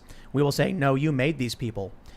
There's a meme that goes around where it's a bunch of people who are white being yelled at and demonized. And then all of those people then stand next to each other and then they yell at them, why are you forming a racist group? Wow. Affinity group. Yeah. Oh, if you will. yeah. And it Yeah. is creating division. That is what I know and I can see, and fear amongst people that would never have even questioned each other's relationship. Isn't that sad? Yeah. Yeah. Yeah. The Civic Nationalist says, I would like to say a good 4th of July, despite being belated. Even though I am notoriously pro-monarch, I think that the U.S. is the embodiment of Locke's ideas and how it can work. God save the Queen and God bless the USA. Much respect to Civic Nationalist. Perhaps what needs to happen is the good Locke-inspired Americans should storm the beaches of... What's a good beach in the UK? I don't know. I don't know. London. Dover. No, that was Nuki. I've been to Nuki. And liberate you from not the crown, but from the lack of a written constitution and the oppression of these, I guess, I don't know, a crappy parliament. Yeah. I don't know. We got some of our own issues. So. Yeah. I want us to fix America's. Miles Kinslow says, hey guys, there's a woman named Gabrielle Clark fighting CRT with a landmark Right. case. Oh. Please hear her story. We'll appreciate it so much. Absolutely. She's a mom in Nevada, and her son is multiracial. That's right. Yeah. I remember this story. And he had to choose there in the classroom, you know, and was white passing. And so he had to carry the sins of whiteness upon his back. And thank goodness she fought back. She filed a lawsuit, and she's fierce. Let me look her up. Yeah. Right on. Internet's acting up a little bit, but we'll read anyway. Arcion says, Tim, as an interracial man, did you ever experience racism from your Asian side of the family against your white side? Many Asians are racial purists.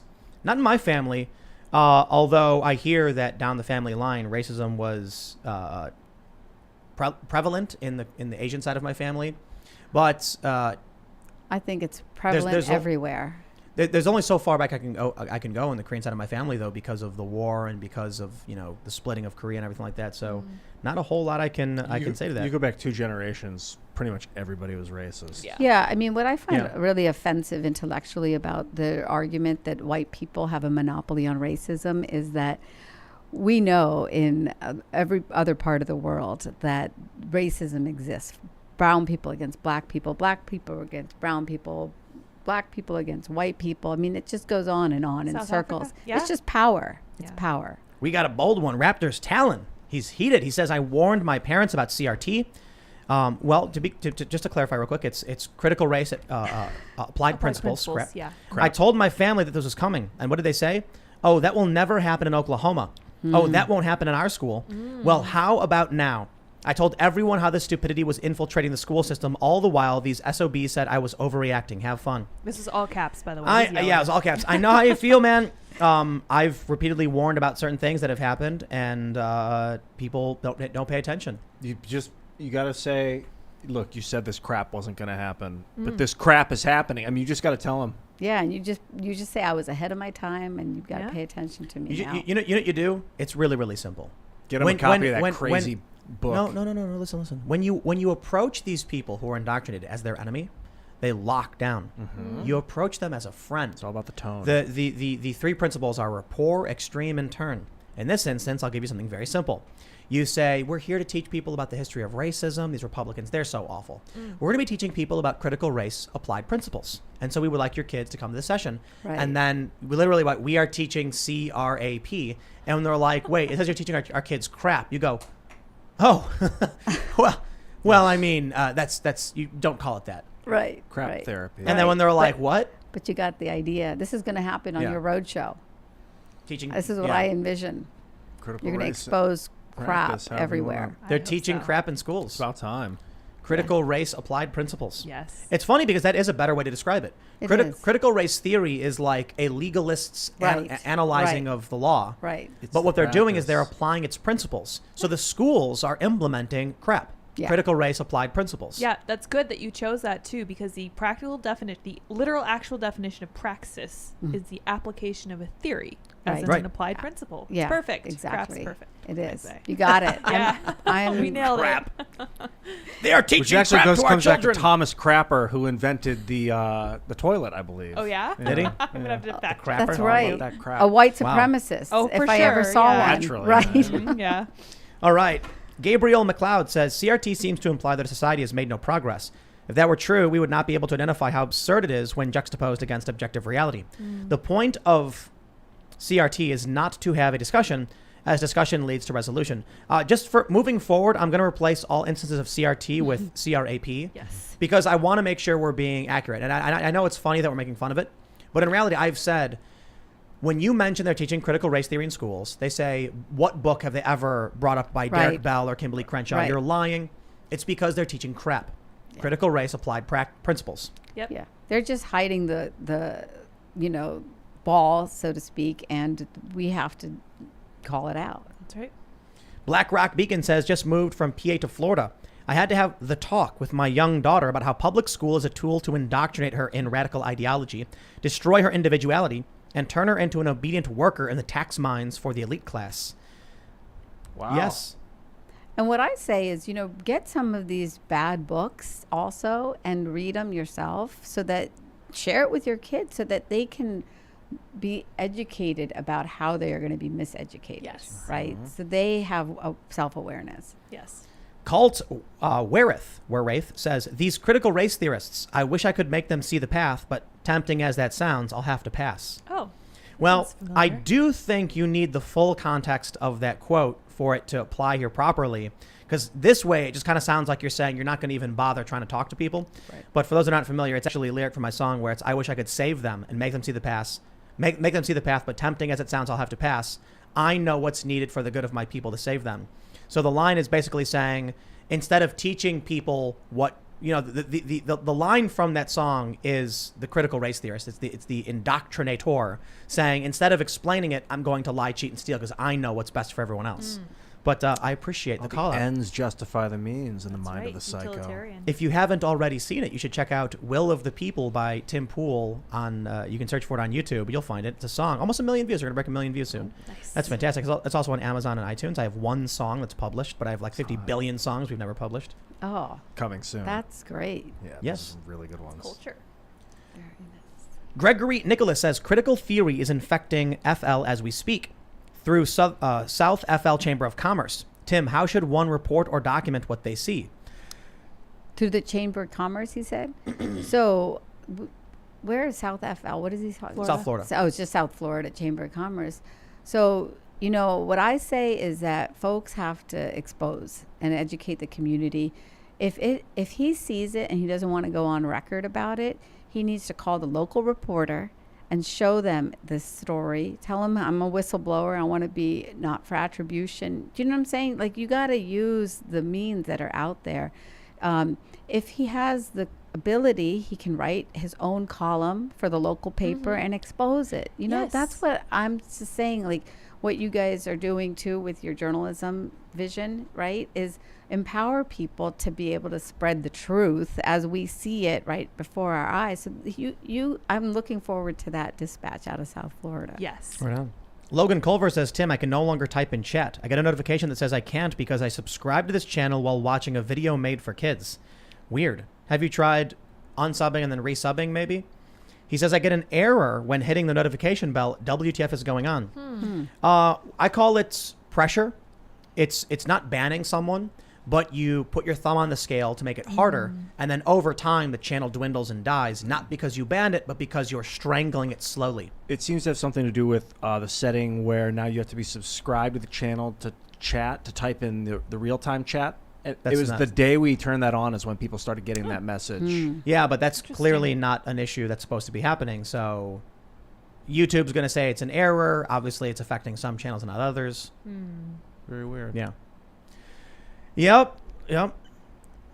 All right. Sonny James says, will someone tell me the difference between Marx and Hitler besides minor details? Both believed in centralized control of the banks. One believes in the Aryan, the other in the Übermensch. The language for totalitarianism is here, essential and non. I mean, they have their similarities and their differences. That's why I say it's really dumb when people compares everyone to someone else. When they're like, you're a fascist or you're a commie, it's like, bro, whether or not they determine the state should provide you health care is less relevant to the fact they're going to throw you in a camp and execute your family. Marx was very wealthy. He was born super wealthy. I know that. Hitler was born, I think, of modest means and served in World War I. Basically had his psychology, his mind blown out, running from trench to trench. Right. Which he had like what they call that shell shock. You know, he was like nuts PTSD. after World War I. So that they were very different in that respect. Yeah. But I think I also don't get lost in, some people want to play, like, who was the first philosopher? Where's the roots of all of this? Especially for moms and dads. I think the bottom line is this is crap. And we are not going to accept it today. Like, that's how complicated it has to be. I did tweet about this. I said critical theory is extremely complicated. They made it that way on purpose. They do not want you to understand what they think. The only thing you need to say is heck no. Right. You just need to say no. You Yeah. need to learn to recognize it and just say no. Right. Exactly. You don't get into their game. Don't play on their turf. Critical race applied principles. That's right. V Radio says we need to get this guest on Joe Rogan. Ooh. Yeah. That would be Oh, great. well, sure thing. Yeah. Let's Does go. Ian, could you go on the roof and turn on the Rogan signal? Right, So we can exactly. get the I light know. up? I'll Yeah. call I him didn't know real you quick. guys had the back Yeah, we cave totally here. do, yeah. MSKGWD says, great show, Tim. I'm especially excited to see tomorrow's podcast. Men have chosen their paths after awakening to the dynamics of this modern society. Oh, interesting. Doobie McNasty says, Dr. Kellogg was a twisted dude. I'm not surprised the company took that step. His whole mission was to change the people live and think. Yeah, the invention of cornflakes. Do you know why he invented Yes, cornflakes? I do. No. I don't. He didn't want little boys to be, Exploring, just, kind of sinning in private, if you know what I mean. What? going blind. So he yeah. thought that cornflakes would stop that, I guess. Did So- it? No, it did not. Are you kidding? Yeah. They now teach it, in elementary school. Oh, Yeah, okay. they do. They actually teach I it. mean, Come full circle. yeah. Yeah, we Yeah, sure we're so have. advanced now, aren't we? Yeah, that's great. Black Rock Beacon says Navy Fed sold me a house, closed the contract, I moved in. Then after 30 days, they nulled the contract and kicked my active military family out the week before Christmas. Oh. No lawyer would take the case, even though they all agreed it was very illegal. I mentioned this when I got denied for the loan because they sent me false credit information. That's why I'm like, this is serious. I think it's illegal. Wow. You can't do that. But I mentioned I was wondering if they were insolvent. Like, if the reason they're lying to get out of a small loan is because maybe after this past year, you know, a lot of people are like, the banks are flush with cash, Tim. It's not true. I'm like, well, maybe not this nonprofit, you know, this credit union. Some other people tweeted something similar, that based on their experiences getting rejected or denied, they also thought maybe they're, you know, they've got more liabilities than assets and they're in serious trouble. And I'll tell you this, I reached out to them and I said, I want this corrected, and they ignored me. I'll put it this way. I hate the idea that in modern society, you have to have a massive following to be able to get any attention from massive corporations. That's not right. So the least I can say is there's a lot of people complaining about similar things, and hopefully this does something about it. Did you ask them if they were racist? No, Could've worked. you can always throw that card out there. Right. Interesting. Yeah. As soon as the Korean guy comes in. Yeah, that they probably would have listened to. Yeah. I'm just Instead, saying. I was like, I'm are an you guys honorable. broke? Right. You guys insolvent? You can't afford this. Is not even a big loan. Yeah. Yeah. Michael Malone says, love your show, Tim. Would you consider having Jack of the Survival podcast on your show? Imagine Michael Malice being a survival expert and a duck farmer in Texas. That would cover a couple of layers of Jack's personality. Sounds hilarious. Perhaps we'll take a look into it. Zach Wilkerson says, your analogy to the rise of the Nazis in the 1930s is not correct. I was just watching a documentary about Hitler's rise to power and was getting spooked by the similarity of our situations. Oh, it's not incorrect. Yeah, right. So I saw some tweets where people were like, you know, they tried to censor Hitler and ban him, and it didn't work in the long run. And I see what's going on with banning critical race theory, and I'm wondering if it'll work in the long run, because even if... Oh, you know what? Let me rephrase this. I'll start from the beginning. Conservatives are not cool. Institutions are not cool. Politicians are not cool. Celebrities are cool. So the schools can say, we're banning this stuff. And you know what's going to happen? Right. The people teaching this can say, see, we were right. We told you this would happen. Yeah. They don't want to admit their privilege and their power. And then the kids who are spray painting and marking up Black Lives Matter are going to see these celebrities being like, dude, the machine is fighting back. Keep fighting. We're the resistance. Yeah. Amazon.com. Yeah. Yeah. That's what's happening. That is exactly what's happening, because they are, turning the parent movement into a, quote, right-wing conspiracy. They're dismissing sincere folks who are disturbed by these bad ideas. And then meanwhile, they now become the victim because of these laws. And so I like, this is what all bad ideas have to be defeated by better ideas. And so ultimately, we don't think that banning will solve this problem, but we have to get enough people to decide that these are really bad ideas. All right. Mr. Mocha Lover says, I'm a small YouTuber that was live streaming a game called Hearts of Iron 4 yesterday. And the mod I was using had you leading your own small nation in a broken up USA. Your portrait in game gives you quite a thick beard. Can you grow one? Of course I can't grow a beard. I'm part Korean. It's not That's fair. apparently why, I guess. That's rude. I can grow a neck beard. Let's see. Archimagiris Sancti says, God bless Tim and crew. Ave Maria. As a liberal entering the traditional self-sustaining lifestyle, what is your opinion of us traditional Catholics and other religious folk living this way for decades? Like, like having chickens and stuff? Smarter. It's better. Big families. All the liberal climate change people who don't do this, I think, are hypocrites, because it's fun, it's easy, it's cheap, you save money, it's healthier, it's better for the environment. Eggs. Everything that they preach can be solved by getting out of the cities, still being close enough to commute with an electric bike or even a bicycle, or taking public transport. But for some reason, they claim we got to do all these things, but they still want to live in these crowded, polluting cities. Right. I know. I grew up in rural America, basically, and I just don't understand why we have to crowd our cities anymore. You know, I walked down High Street in Morgantown, West Virginia yesterday and just thought, wow, let's invest in these sidewalks and these shuttered shops, right? This is America. Brian B. says, within days of George Floyd, both the NJ and NEA teachers unions sent out emails about USA being white supremacist and sent out CRT teaching materials. Right. About a month ago, they sent an email for summer workshops by Ibram Kendi and Nicole Hannah-Jones. Exactly. They were ready. The author of the 1619 Project, if listeners don't know. Yeah. Yeah. Kim Jung-pon says, my kids are almost school age. We're pretty well off and can move anywhere, currently in a liberal city. Is homeschooling the only way? Advice? We've seen elements of CRT in every decent private and public school we've toured. Yeah, Exactly. homeschool pods maybe. Yeah. I mean, that's the choice that parents are making now. And these school systems are going to suffer because ultimately the best and the brightest are going to be, choosing differently. They're going to be having even greater equity gaps because kids and families that can't have choices. And they don't care, though, because this is all in pursuit of their very fake anti-racism agenda.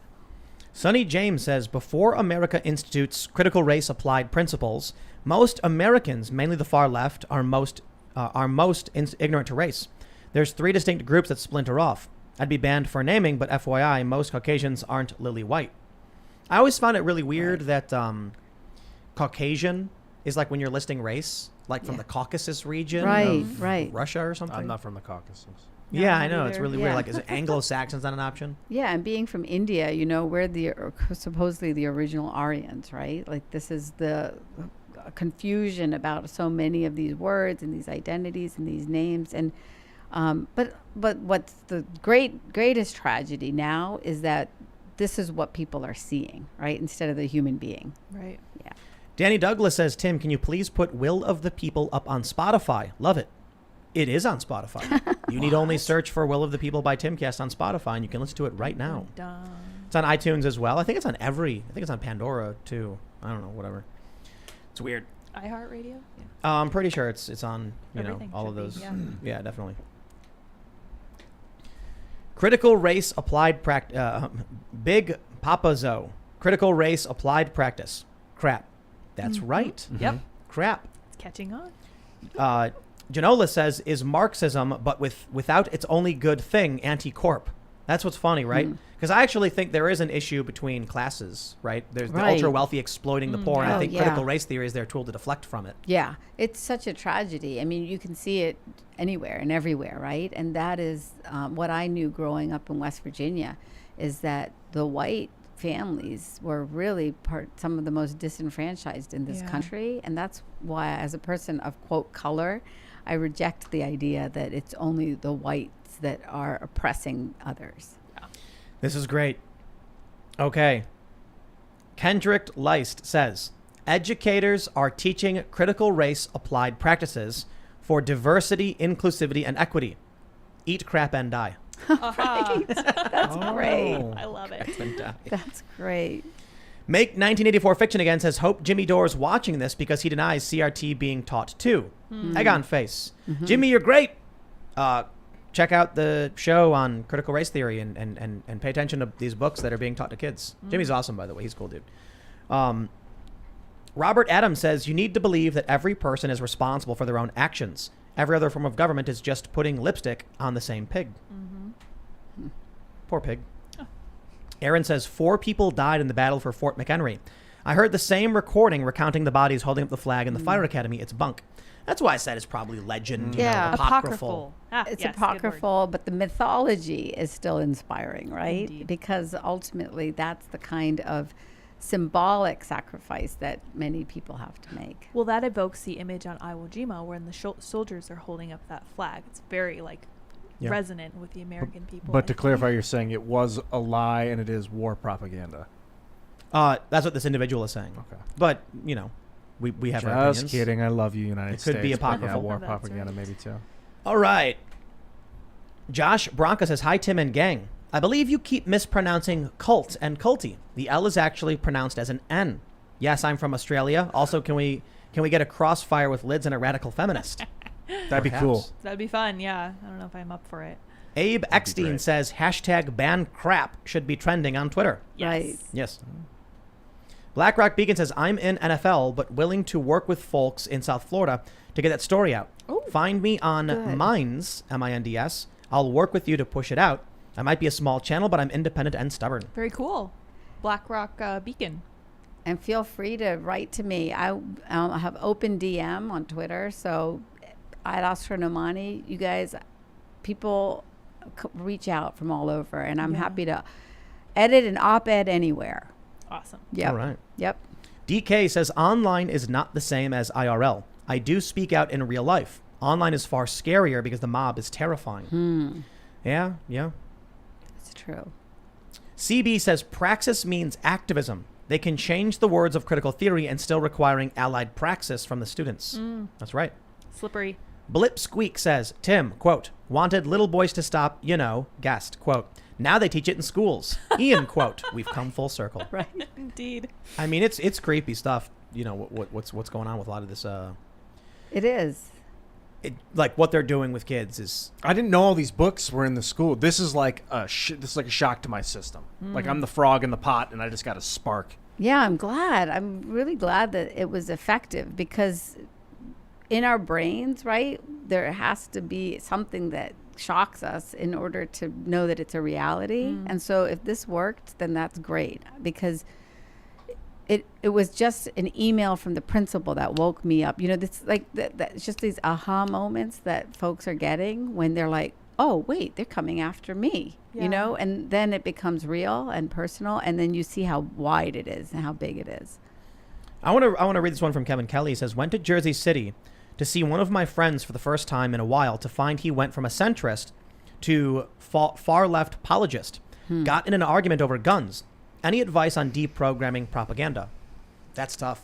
Yeah. It's difficult. There are psychological tricks, but the challenge is, are you willing to use manipulation? And that's the challenge, because I certainly know how to deprogram propaganda, but it's a method to manipulating someone's worldview. I'm not a fan of that. So ultimately, I just say, here's the truth, accept it or don't. Share this video with someone, and if they don't believe it, I don't know what to tell you. Because if you believe the ends justify the means, you're doing exactly what they're doing. You will never meet the ends, because if you live in a world where you're allowed to use nefarious tactics to get what you want, nefarious tactics will never stop being used, because everyone will just be like, well, you did it, I'll do it too. When will you ever actually come about that utopian ideal? Unfortunately, I don't think you will. All right, let's see. We got a couple more here.